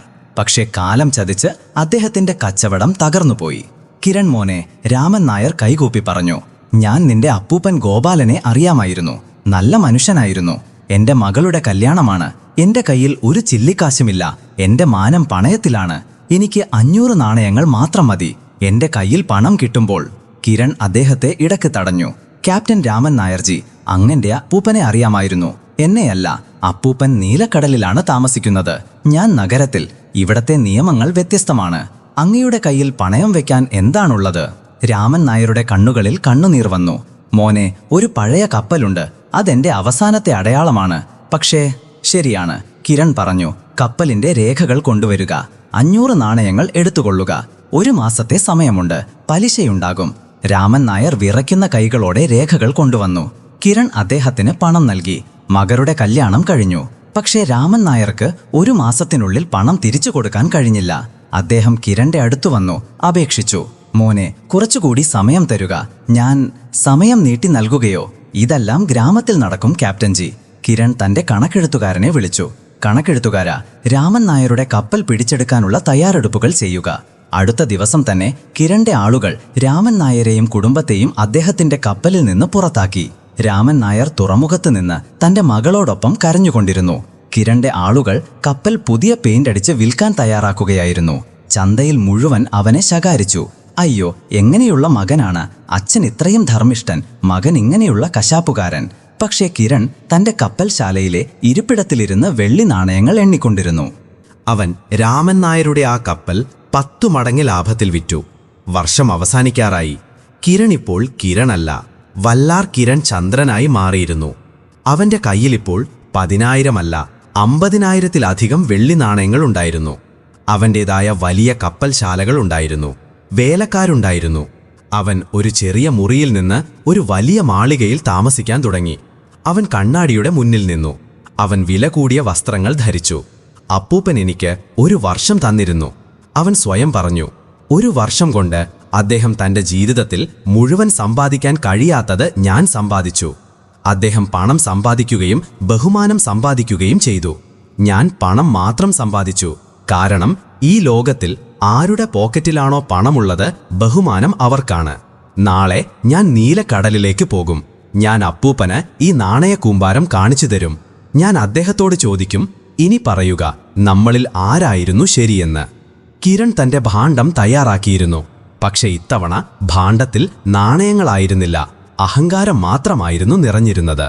കൂട്ടുകാരെ, ഇനി നമുക്ക് ഇളയ മകൻ അർജുന്റെ കാര്യം പറയാം.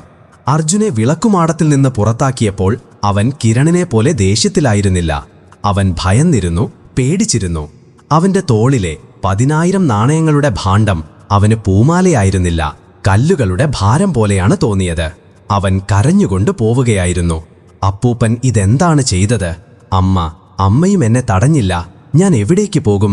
ഞാൻ എന്തു ചെയ്യും? ഞാൻ ഒരിക്കലും കപ്പൽശാലയുടെ കണക്ക് പുസ്തകം പോലും എടുത്തിട്ടില്ല. ഞാൻ എങ്ങനെ സമ്പാദിക്കും? ഞാൻ എന്ത് കഴിക്കും? അവൻ വലിയ തുറമുഖത്തേക്ക് പോയില്ല. നഗരത്തിലെ തിരക്കിനെ അവന് ഭയമായിരുന്നു. അവൻ എവിടേക്കാണ് പോകുന്നതെന്നറിയാത്ത ആ നടപ്പാതയിലൂടെ ഉൾനാടൻ തീരങ്ങളിലൂടെ നടന്നു. അവൻ 2 ദിവസം നടന്നു. വിശക്കുമ്പോൾ ഭാണ്ഡത്തിൽ നിന്ന് 1 നാണയമെടുക്കും. ഏതെങ്കിലും ഗ്രാമത്തിലെ കടയിൽ നിന്ന് ഭക്ഷണം വാങ്ങിക്കഴിക്കും. അവൻ തുറന്ന ആകാശത്തിന് കീഴിൽ ഏതെങ്കിലും ക്ഷേത്രത്തിന്റെ തറയിൽ കിടന്നുറങ്ങും. അവനെ വീട്ടിൽ നിന്ന് പുറത്താക്കിയ നാണയങ്ങൾ തന്നെ അവന് ഭക്ഷണം നൽകുന്നുണ്ടായിരുന്നു. നടന്നു നടന്ന് അവൻ ഉൾക്കടലിലെ വളരെ പാവപ്പെട്ട ഒരു ഗ്രാമത്തിലെത്തി. ഗ്രാമത്തിൽ മീൻപിടുത്തം തീരെ കുറവായിരുന്നു. ആളുകൾ ഒരു നേരത്തെ മീനിനു വേണ്ടി പോലും കഷ്ടപ്പെടുകയായിരുന്നു. അർജുൻ ഒരു പാറക്കെട്ടിനരികിലിരിക്കുകയായിരുന്നു. കയ്യിൽ ഒഴിഞ്ഞ കൂടയുമായി ഒരു ചെറിയ മുക്കുവൻ പെൺകുട്ടി തീരത്തേക്ക് വന്നത് അവൻ കണ്ടു.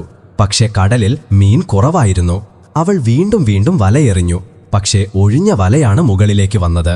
അവൾ ക്ഷീണിച്ച് അവിടെ ഇരുന്ന് കരയാൻ തുടങ്ങി. അർജുൻ ഇത് കണ്ടിട്ട് നിൽക്കാൻ കഴിഞ്ഞില്ല. അവൻ പോയി പെൺകുട്ടിയുടെ അടുത്ത് ചെന്നു. അവൻ ചെറുപ്പമായിരുന്നു. അവന് ശക്തിയുണ്ടായിരുന്നു. അവൻ തന്റെ ഭാണ്ഡം ഒരു വശത്തു വെച്ചു. അവൻ അവളോടൊപ്പം വലയെറിയാൻ തുടങ്ങി. വളരെ കഷ്ടപ്പെട്ട് 2-3 തവണയായി അല്പം മീൻ പിടിച്ചെടുത്തു. പെൺകുട്ടി ഒരു കൂട നിറച്ചു കൊടുത്തു. പെൺകുട്ടി സന്തോഷത്തോടെ പോകാൻ തുടങ്ങി. അർജുൻ അവളെ തടഞ്ഞു. അയ്യോ നിൽക്കൂ, നീ എന്തിനാണ് കരഞ്ഞിരുന്നത്? മീനിനു വേണ്ടി മാത്രമായിരുന്നോ? പെൺകുട്ടി പറഞ്ഞു, മീനിനു വേണ്ടിയല്ല. എന്റെ അമ്മയ്ക്ക് 3 ദിവസമായി സുഖമില്ല. അവർക്ക് മരുന്നു വേണം. പക്ഷെ ഞങ്ങളുടെ കയ്യിൽ പണമില്ല. വീട്ടിൽ കഴിക്കാൻ ഭക്ഷണവുമില്ല. അർജുന്റെ ഹൃദയം അത് മുൻപേ തന്നെ മൃദലമായിരുന്നു. അവൻ വേലുവിന്റെ കാര്യമാണ് ഓർമ്മിച്ചത്. അന്ന് അപ്പൂപ്പൻ എന്നെ തടഞ്ഞിരുന്നു. പക്ഷേ ഇന്ന് എന്നെ തടയാൻ ആരുമില്ല. അവൻ ഉടൻ തന്റെ ഭാണ്ഡം തുറന്നു. എണ്ണാതെ 100 വെള്ളി നാണയങ്ങൾ എടുത്ത് ആ പെൺകുട്ടിയുടെ കയ്യിലിട്ട് കൊടുത്തു.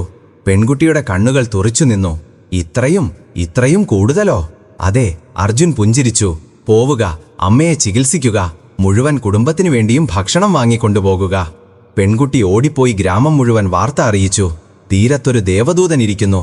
അദ്ദേഹം പണം വിതരണം ചെയ്യുകയാണ്. പിന്നെ എന്തു പറയണം? അർജുനെ ആർക്കും അറിയാത്ത ആ ഗ്രാമത്തിൽ മിനിറ്റുകൾക്കകം ആളുകൾ തിങ്ങി നിറഞ്ഞു. അപ്പൂപ്പ, എന്റെ കടം ഒഴിവാക്കി തരണം. ബാബുജി, എന്റെ മകളുടെ കല്യാണമാണ്. അന്നദാതാവേ, എന്റെ വള്ളം തകർന്നുപോയി, ഒരു വള്ളം വാങ്ങിത്തരിക. അർജുന് തന്റെ ജീവിതത്തിൽ ആദ്യമായിട്ടാണ് ഇത്രയും ബഹുമാനം ലഭിക്കുന്നത്. ചിലർ അവനെ വല്ലാറെന്ന് വിളിക്കുന്നു, ചിലർ അന്നദാതാവെന്ന് വിളിക്കുന്നു. അതെല്ലാം കേട്ട് അവന് വളരെ സന്തോഷം തോന്നി. തന്റെ അച്ഛന്റെ കപ്പൽശാലയിൽ താമസിച്ച് ഒരിക്കലും സമ്പാദിക്കാൻ കഴിയാത്ത ബഹുമാനം അതിവിടെ പണം വിതറി അവന് ലഭിക്കുകയായിരുന്നു. അവൻ തന്റെ ഭാണ്ഡം തുറന്നു. ഇതാ, നിങ്ങൾക്കും എടുത്തോളൂ. അങ്കിളെ, അങ്ങ് എന്തിനാണ് പുറകിൽ നിൽക്കുന്നത്? അങ്ങും എടുക്കോ. അവൻ മനസ്സ് നിറയെ ദാനം ചെയ്തു. നീലക്കടലിൽ ചെയ്യാൻ ആഗ്രഹിച്ചതുപോലെ തന്നെ. വൈകുന്നേരമായപ്പോൾ അവന്റെ ഭാരമുള്ള ഭാണ്ഡം തീർത്തും കനം കുറഞ്ഞു. 10,000 നാണയങ്ങളിൽ നിന്ന് ഒരുപക്ഷെ 200-400 മാത്രമേ ബാക്കിയുണ്ടാവുകയുള്ളൂ. ഗ്രാമവാസികൾ അവനെ തോളിലിരുത്തി നൃത്തം ചെയ്യുകയായിരുന്നു. അർജുൻ ഭയ്യാക്ക് ജയ്, ഇത് ദൈവമാണ്, ഇത് ദൈവമാണ്. അന്ന് രാത്രി ഗ്രാമത്തിലെ തലവൻ അവനുവേണ്ടി വലിയ വിരുന്നൊരുക്കി. അവനെ നല്ല കിടക്കയിൽ കിടത്തിക്കുറക്കി. അർജുൻ വളരെ സന്തോഷവാനായിരുന്നു. തന്റെ അച്ഛനേക്കാളും വലിയ കാര്യമാണ് താൻ ചെയ്തതെന്ന് അവന് തോന്നി. അപ്പൂപ്പൻ ഓരോ നാണയവും കൂട്ടിക്കൊണ്ടിരുന്നു. ഞാനോ ഒരു ദിവസം കൊണ്ട് തന്നെ ദൈവമായില്ലേ? അടുത്ത ദിവസം രാവിലെ അവൻ എഴുന്നേറ്റപ്പോൾ രാത്രിയിൽ അവന് ജയവിളി വിളിച്ചവർ വീണ്ടും അവന്റെ വാതിൽക്കൽ നിൽക്കുന്നത് കണ്ടു. കപ്പലുടമ, ഇന്നലെ കടം മാത്രമേ അടച്ചുള്ളൂ. ഇന്ന് മകൾക്ക് ആഭരണങ്ങൾ ഉണ്ടാക്കിക്കൊടുക്കണ്ടേ? കപ്പലുടമ, വള്ളത്തെ കെട്ടി ഇനി വലയും കയറും വാങ്ങാൻ പണം തരിക. അർജുൻ അല്പം വിഷമം തോന്നി. അവന്റെ ബാക്കിയുണ്ടായിരുന്ന നാണയങ്ങളും അവൻ വിതരണം ചെയ്തു. ഉച്ചയ്ക്കായപ്പോഴേക്കും ഭാണ്ഡം തീർത്തും ഒഴിഞ്ഞിരുന്നു. ഭാണ്ഡം ഒഴിഞ്ഞതും അർജുൻ പറഞ്ഞു, സഹോദരന്മാരെ, ഇനി എന്റെ കയ്യിൽ ഒന്നുമില്ല. അപ്പോൾ രാവിലെ വരെ അവനെ ദൈവമെന്ന് വിളിച്ചിരുന്ന ആൾക്കൂട്ടം അവനെ ചതിയനെന്ന് വിളിക്കാൻ തുടങ്ങി. വലിയ കപ്പലുടമയായി വന്നിരിക്കുന്നു. ഞങ്ങൾക്ക് തോന്നി ഞങ്ങളുടെ ദാരിദ്ര്യമില്ലാതാക്കുമെന്ന്. ഇവൻ തന്നെ ദരിദ്രനായിരിക്കുന്നു. പോവുക സഹോദരങ്ങളെ, ഇവിടെ ഒന്നും കിട്ടില്ല. ഇവനൊരു വേഷം കെട്ടിയവനാണെന്ന് തോന്നുന്നു. എല്ലാവരും പോയി. അവനെ അർജുൻ ഭയ്യ എന്ന് വിളിക്കാൻ ആരും ബാക്കിയുണ്ടായിരുന്നില്ല. രാത്രിയിൽ വിരുന്നു നൽകിയ ആ തലവൻ പറഞ്ഞു, മോനെ, ഇനി നീ ഇവിടെ നിന്ന് പോവുക. ഞങ്ങളുടെ ഗ്രാമത്തിൽ സൗജന്യമായി ഭക്ഷണം കഴിക്കുന്നവർക്കിടമില്ല. അർജുൻ തീരത്തായി. ഇന്നലെ വരെ അവൻ 10,000 നാണയങ്ങളുടെ ഉടമയായിരുന്നു. ഇന്ന് അവൻ ഒരു വറ്റു മീനിനു വേണ്ടി പോലും കഷ്ടപ്പെട്ടു. അവൻ ആദ്യമായി വിശപ്പിന്റെ യഥാർത്ഥ അർത്ഥം മനസ്സിലായി. അവനൊരു കടയിൽ പോയി, കപ്പലുടമ, കഴിക്കാൻ എന്തെങ്കിലും തരിക. 2 ദിവസമായി, പോവുക അവിടുന്ന്. കടക്കാരൻ അവനെ ഓടിച്ചു. നിന്റെ മുഖം കണ്ടിട്ട് എന്താണ് തോന്നുന്നത്? ഭിക്ഷക്കാരൻ, ഭിക്ഷക്കാരൻ. ഈ വാക്ക് അർജുന്റെ നെഞ്ചിൽ ഒരു അസ്ത്രം പോലെ തറച്ചു. ഞാൻ വല്ലാർ ഗോപാലന്റെ മകൻ, ഭിക്ഷക്കാരനോ? അവൻ പല ദിവസം വിശന്നും ദാഹിച്ചു മലഞ്ഞു. ആരും അവന് ജോലി നൽകിയില്ല. അവൻ മെലിഞ്ഞു, വസ്ത്രങ്ങൾ കീറി. അവസാനം ഒരു വൃദ്ധനായ മീൻപിടുത്തക്കാരന് അവനോട് ദയ തോന്നി. എന്താ മോനെ, നീ ജോലി ചെയ്യുമോ? അർജുൻ കരഞ്ഞുകൊണ്ട് തലയാട്ടി. ശരിയാണ്, എന്റെ വല വലിക്കാൻ സഹായിക്കുക. 2 നേരത്തെ ഭക്ഷണം, രാത്രിയിൽ കിടക്കാൻ ഈ കുടിലും തരാം. കൂട്ടുകാരെ, പട്ടുമെത്തയിൽ ഉറങ്ങിയിരുന്ന, ജോലി ചെയ്യാൻ മടി കാണിച്ചിരുന്ന വല്ലാർ ഗോപാലന്റെ മകൻ അർജുൻ ഇപ്പോൾ കത്തി നിൽക്കുന്ന വെയിലത്ത് ചെരുപ്പില്ലാതെ കടലിൽ നിന്ന് വല വലിക്കാൻ തുടങ്ങി. തുടക്കത്തിൽ അവന്റെ കൈകൾ തൊലിപോയി, ചോര വന്നു, ശരീരം തളർന്നു. രാത്രിയിൽ അവൻ കരയുമായിരുന്നു. പക്ഷെ ജോലിക്ക് ശേഷം ഉണങ്ങിയ കപ്പയും ഉപ്പിട്ട മീനിന്റെ കഷ്ണവും കിട്ടുമ്പോൾ ആ ഭക്ഷണം വിളക്കുമാടത്തിലെ വിഭവങ്ങളെക്കാൾ മധുരമുള്ളതായി അവന് തോന്നി. അവൻ ആദ്യമായി അധ്വാനത്തിന്റെ വില മനസ്സിലായി. അവൻ പണത്തിന്റെ വില മനസ്സിലായി. അവൻ എങ്ങനെയാണ് ഒറ്റയടിക്ക് 10,000 നാണയങ്ങൾ പാഴാക്കി കളഞ്ഞതെന്ന് അവൻ ഓർമ്മിച്ചു. അയ്യോ, അതെത്രയോ ആളുകളുടെ അധ്വാനമായിരുന്നു. എത്രയോ മുക്കുവന്മാരുടെ വിയർക്കായിരുന്നു. അത് ഞാൻ വെള്ളം പോലെ പാഴാക്കി കളഞ്ഞു. അപ്പൂപ്പൻ പറഞ്ഞത് ശരിയായിരുന്നു. ഞാൻ മൃദുല ഹൃദയമുള്ളവനല്ല, ഞാൻ വിഡ്ഢിയായിരുന്നു. ദയ കാണിക്കണമെങ്കിലും ആദ്യം പ്രാപ്തനാകണം. പ്രാപ്തി പണം പാഴാക്കുന്നതിലൂടെയല്ല, പണം സമ്പാദിക്കുന്നതിലൂടെയാണ് വരുന്നത്. 6-7 മാസം കഴിഞ്ഞു. അർജുൻ ഇപ്പോൾ മാറിപ്പോയിരുന്നു. വെയിൽ അവന്റെ നിറം കറുപ്പിച്ചു. അധ്വാനം അവന്റെ ശരീരത്തെ ഉരുക്കുപോലെ ആക്കിയിരുന്നു. ഒരു ദിവസം ആ വൃദ്ധനായ മുക്കുവൻ അവനെ വിളിച്ചു. മോനെ, ഇത് 1 വർഷത്തെ നിന്റെ അധ്വാനത്തിന്റെ ഓഹരി. എന്നിട്ട് അദ്ദേഹം അർജുന്റെ കയ്യിൽ 20 വെള്ളി നാണയങ്ങൾ വെച്ചു. അർജുന്റെ കണ്ണുകളിൽ കണ്ണുനീർ വന്നു. ഈ 20 നാണയങ്ങൾ അവന് ആ 10,000 നാണയങ്ങളെക്കാൾ വിലപ്പെട്ടതായി തോന്നി. കാരണം ഇത് ഭിക്ഷയായിരുന്നില്ല, ഇത് അവന്റെ സമ്പാദ്യമായിരുന്നു. വർഷം അവസാനിക്കാറായി. അർജുൻ ആ വൃദ്ധനായ മുക്കുവന്റെ കാൽ തൊട്ടു വണങ്ങി. അങ്കിളെ, ഇനി ഞാൻ പോകട്ടെ. എവിടേക്ക് മോനെ? തിരിച്ച് എന്റെ ഗ്രാമത്തിലേക്ക്, എന്റെ അപ്പൂപ്പന്റെ അടുത്ത്. അർജുൻ നീലക്കടലിലേക്ക് തിരിച്ചുപോയി. അവന്റെ കയ്യിൽ വില കൂടിയ വസ്ത്രങ്ങളുണ്ടായിരുന്നില്ല, കീറിയ പഴയ കുർത്തകളായിരുന്നു. അവന്റെ കയ്യിൽ ഭാണ്ഡം നിറയെ നാണയങ്ങളുണ്ടായിരുന്നില്ല. അവന്റെ പോക്കറ്റിൽ അധ്വാനിച്ചുണ്ടാക്കിയ ആ 20 വെള്ളി നാണയങ്ങൾ മാത്രമായിരുന്നു. പക്ഷേ അവന്റെ ഹൃദയത്തിൽ ഭയമുണ്ടായിരുന്നില്ല. അവന്റെ നടത്തയിൽ ഇപ്പോഴൊരു ആത്മവിശ്വാസമുണ്ടായിരുന്നു. അതവൻ സ്വയം നേടിയെടുത്തതായിരുന്നു. അവൻ ചിന്തിച്ചുകൊണ്ടു പോവുകയായിരുന്നു. ഞാൻ പോയി അപ്പൂപ്പൻ എന്ത് കാണിച്ചു കൊടുക്കും? ചേട്ടൻ കിരൺ ഒരുപക്ഷെ 1000കണക്കിന് പണവുമായി വരും. എന്റെ കയ്യിൽ വെറും 20 നാണയങ്ങളെയുള്ളൂ. അപ്പൂപ്പൻ എന്നോട് ക്ഷമിക്കുമോ? അദ്ദേഹം എന്നെ വിളക്കുമാടത്തിൽ തിരിച്ചു കയറ്റുമോ? അവൻ ഭയന്നിരുന്നു. പക്ഷേ താൻ ഇനി ആ പഴയ അശ്രദ്ധനായ അർജുൻ അല്ല എന്നും അവൻ അറിയാമായിരുന്നു. അവനൊരു ഉത്തരവാദിത്തമുള്ള മനുഷ്യനായി മാറിയിരുന്നു. കൂട്ടുകാരെ, വല്ലാർ ഗോപാലൻ തന്റെ മക്കൾക്ക് നൽകിയ ആ 1 വർഷം നീലക്കടൽ ഗ്രാമത്തിലും കടന്നു പോവുകയായിരുന്നു. പക്ഷേ ആ കപ്പൽശാലയിൽ ആ 1 വർഷം ഒരു യുഗം പോലെയാണ് കഴിഞ്ഞത്. ജാനകി ജീവിക്കാൻ തന്നെ മറന്നുപോയിരുന്നു. മക്കൾ കപ്പൽശാലയിൽ നിന്ന് പുറത്തുപോയ ആദ്യ ദിവസം മുതൽ അവളുടെ കണ്ണുനീർ വറ്റിയിരുന്നില്ല. അവൾ എല്ലാ ദിവസവും രാവിലെ എഴുന്നേൽക്കും, മുക്കുവന്റെ കോട്ടയിൽ പോകും. ഒരു ഒറ്റ പ്രാർത്ഥന മാത്രമേ ഉണ്ടായിരുന്നുള്ളൂ. എന്റെ ഭഗവാനെ, എന്റെ മക്കളെ രക്ഷിക്കണമേ. അവർ എവിടെയായിരുന്നാലും എങ്ങനെയായിരുന്നാലും സുരക്ഷിതരായിരിക്കണം. അവൾ പലപ്പോഴും ഗോപാലനോട് വഴക്കിടുമായിരുന്നു. അങ്ങ് എന്താണ് ചെയ്തത്? സമ്പത്തിനു വേണ്ടി, സ്വത്തിനു വേണ്ടി സ്വന്തം കരളിന്റെ കഷ്ണങ്ങളെ കടലിൽ തള്ളിയിട്ടു. അങ്ങയ്ക്കൊരൽപ്പം പോലും സ്നേഹം തോന്നിയില്ലേ? എന്റെ മക്കൾക്ക് എന്തെങ്കിലും സംഭവിച്ചാൽ ഞാൻ അങ്ങയോട് ഒരിക്കലും ക്ഷമിക്കില്ല. ഗോപാലനും ഉള്ളിൽ തകർന്നിരിക്കുകയായിരുന്നു. അദ്ദേഹം ഒരച്ഛനായിരുന്നു. അദ്ദേഹത്തിന്റെ രാത്രികളും ഉറക്കമില്ലാതെയാണ് കഴിഞ്ഞത്. ശക്തമായ കാറ്റോ മഴയോ വരുമ്പോൾ അദ്ദേഹത്തിന്റെ ഹൃദയം പിടയ്ക്കും. എന്റെ കിരൺ എന്റെ തണലിലാണ് വളർന്നത്. എന്റെ അർജുൻ, അവൻ ഒരിക്കലും ദുഃഖം കണ്ടിട്ടില്ല. അവർ എവിടെയായിരിക്കും? എന്ത് കഴിച്ചിട്ടുണ്ടാകും? പക്ഷേ അദ്ദേഹം തന്റെ ഈ ചിന്തയും ഈ വേദനയും ജാനകിയുടെ മുന്നിൽ പ്രകടിപ്പിക്കാൻ അനുവദിച്ചില്ല. അദ്ദേഹം ഇത്രമാത്രം പറയും: ജാനകി, ഇരുമ്പിനെ തീയിൽ ചുട്ടെടുത്താലേ അത് ശക്തമായ ഉപകരണമായി മാറുകയുള്ളൂ. സ്വർണത്തെ ഉരുക്കിയാലേ അത് മനോഹരമായ ആഭരണമായി മാറുകയുള്ളൂ. ഞാൻ അവരെ നഷ്ടപ്പെടുത്താൻ വേണ്ടി അയച്ചതല്ല, അവരെ നേടാൻ വേണ്ടിയാണ് അയച്ചത്. എനിക്ക് വിശ്വാസമുണ്ട്, എന്റെ അനുഭവത്തിന് തെറ്റുപറ്റില്ല. പക്ഷേ വർഷം പൂർത്തിയാകാനുള്ള ദിവസം അടുക്കുന്തോളും ഗോപാലന്റെ ആ വിശ്വാസവും ഇളകിമറിയാൻ തുടങ്ങിയിരുന്നു. അദ്ദേഹം നിശബ്ദനായി മണിക്കൂറുകളോളം വിളക്കുമാടത്തിലിരിക്കും. പക്ഷേ അദ്ദേഹത്തിന്റെ ശ്രദ്ധ കടലിലായിരുന്നില്ല, കരയിലായിരുന്നു. എന്നിട്ട് ആ ദിവസം എത്തിച്ചേർന്നു. 1 വർഷം പൂർത്തിയായി. ഇന്ന് നീലക്കടൽ ഗ്രാമത്തിൽ വീണ്ടും അതേ അന്തരീക്ഷമായിരുന്നു. ഗ്രാമത്തിൽ രാവിലെ മുതൽ ചലനങ്ങളുണ്ടായിരുന്നു. ഇന്ന് വല്ലാർ ഗോപാലന്റെ 2 മക്കൾ 1 വർഷത്തിന് ശേഷം തിരിച്ചെത്തുമെന്ന് എല്ലാവർക്കും അറിയാമായിരുന്നു. ഇന്ന് വിധിയെഴുത്ത് നടക്കേണ്ട ദിവസമായിരുന്നു. വിളക്കുമാടത്തിന് താഴെ അതേ പഞ്ചായത്ത്, അതേ പഞ്ചുമാർ, സർപഞ്ച്, അതേ ഗ്രാമവാസികൾ എല്ലാവരും ഒരുമിച്ചു. ആളുകൾക്ക് ആകാംക്ഷയായിരുന്നു. കിരൺ എന്തായിട്ടായിരിക്കും തിരിച്ചെത്തുക? കിരന്റെ കാര്യം അറിയില്ല. പക്ഷേ അർജുൻ എല്ലാം നഷ്ടപ്പെടുത്തി ഭിക്ഷയാചിച്ചുകൊണ്ടായിരിക്കും തിരിച്ചെത്തുക. അപ്പൂപ്പൻ എന്ത് കളിയാണീ കളിച്ചത്? ഇന്നറിയാം. ഗോപാലനും ജാനകിയും കപ്പൽശാലയിൽ നിന്നിറങ്ങി. ഗോപാലൻ വെള്ളവസ്ത്രം ധരിച്ചിരുന്നു. അദ്ദേഹത്തിന്റെ മുഖത്ത് ഒരുതരം ശാന്തതയുണ്ടായിരുന്നു.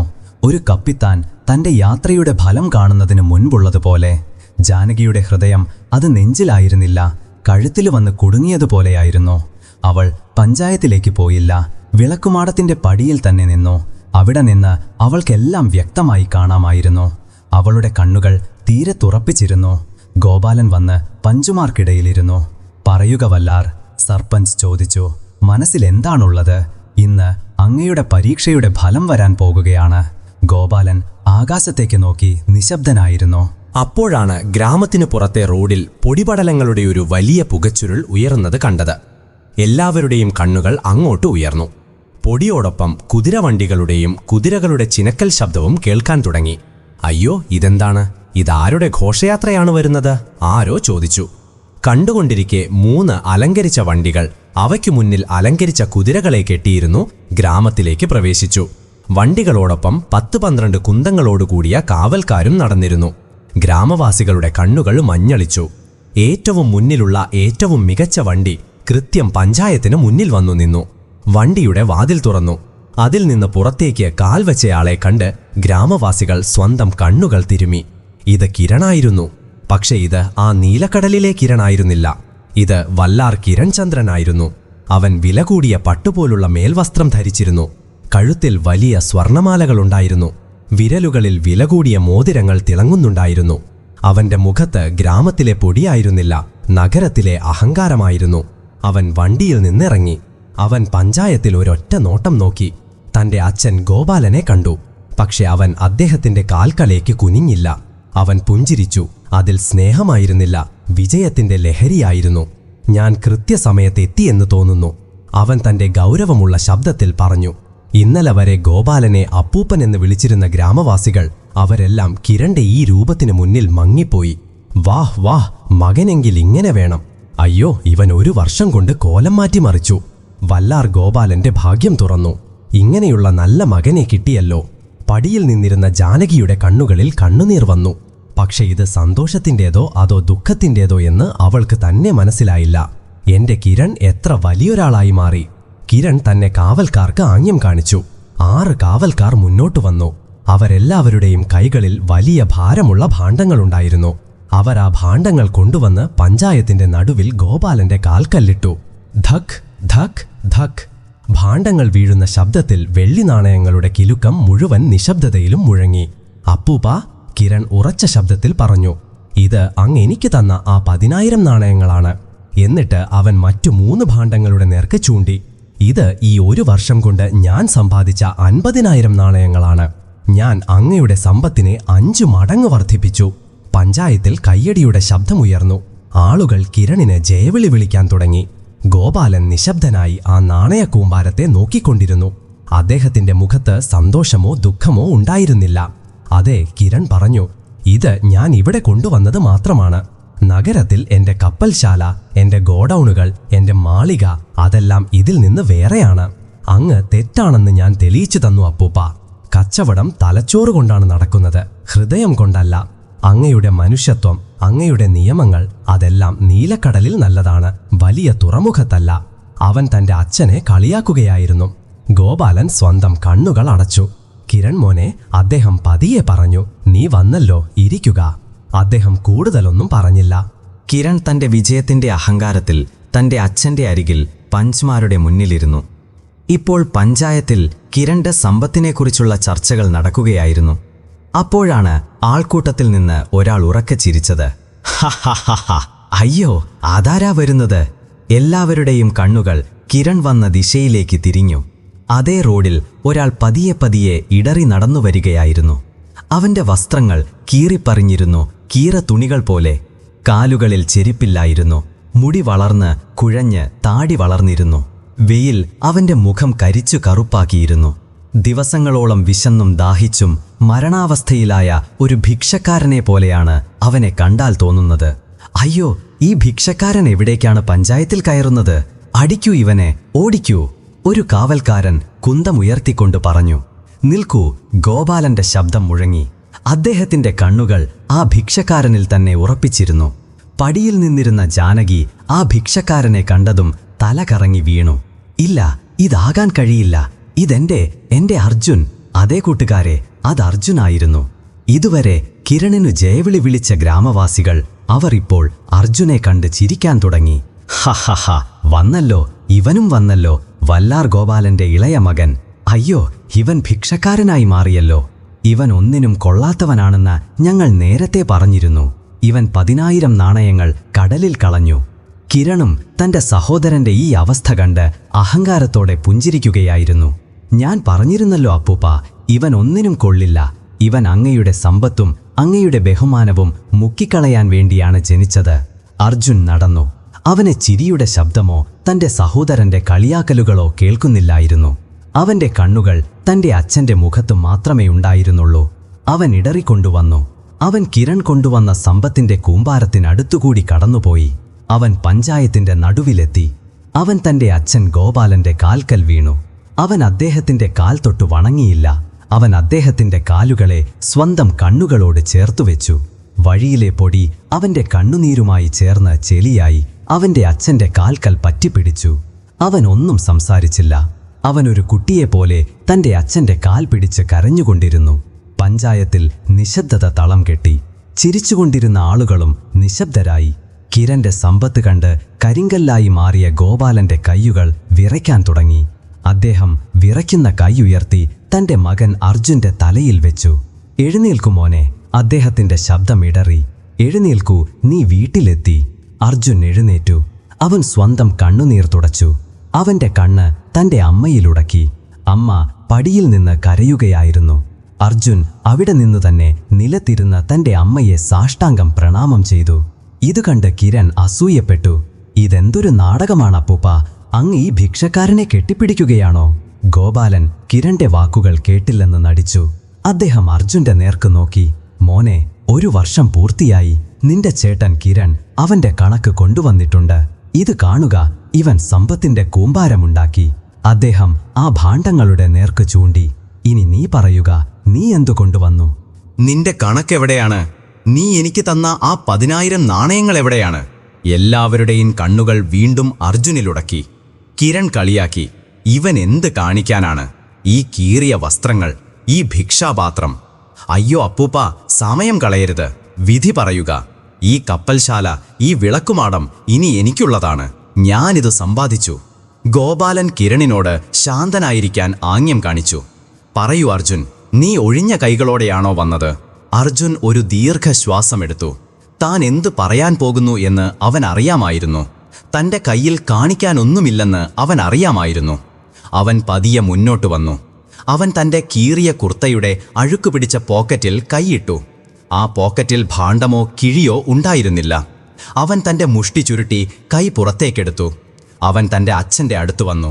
എന്നിട്ട് തന്റെ മുഷ്ടി ഗോപാലന്റെ മുന്നിൽ തുറന്നു. അവന്റെ അഴുക്കുപിടിച്ച കൈവെള്ളയിൽ 20.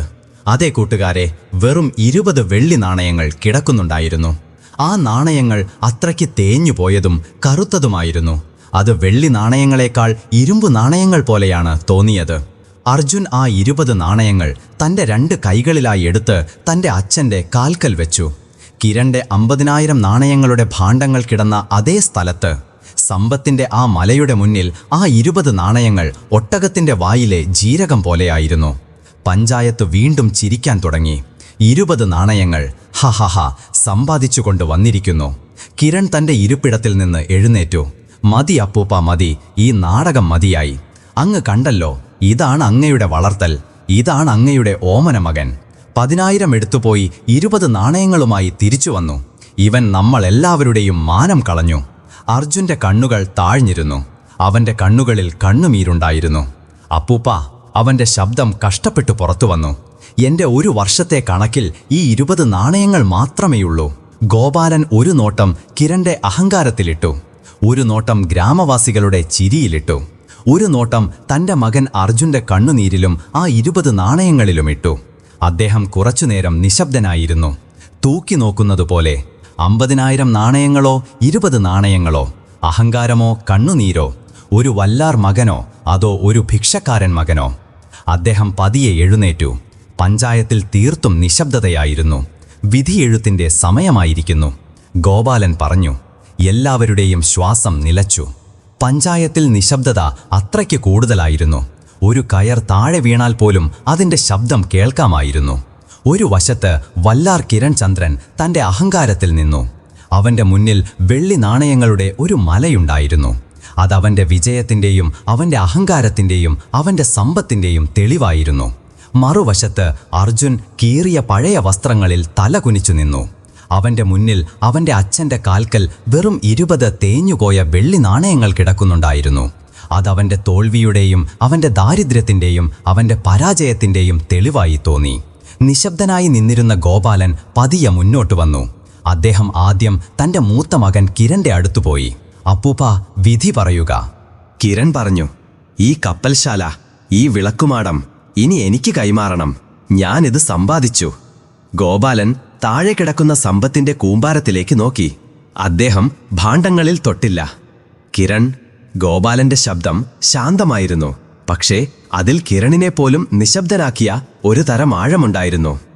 നീ 50,000 നാണയങ്ങൾ സമ്പാദിച്ചു, സത്യമാണ്. നീ ഒരു ബുദ്ധിശാലിയായ കപ്പലുടമയായി മാറി, അതും സത്യമാണ്.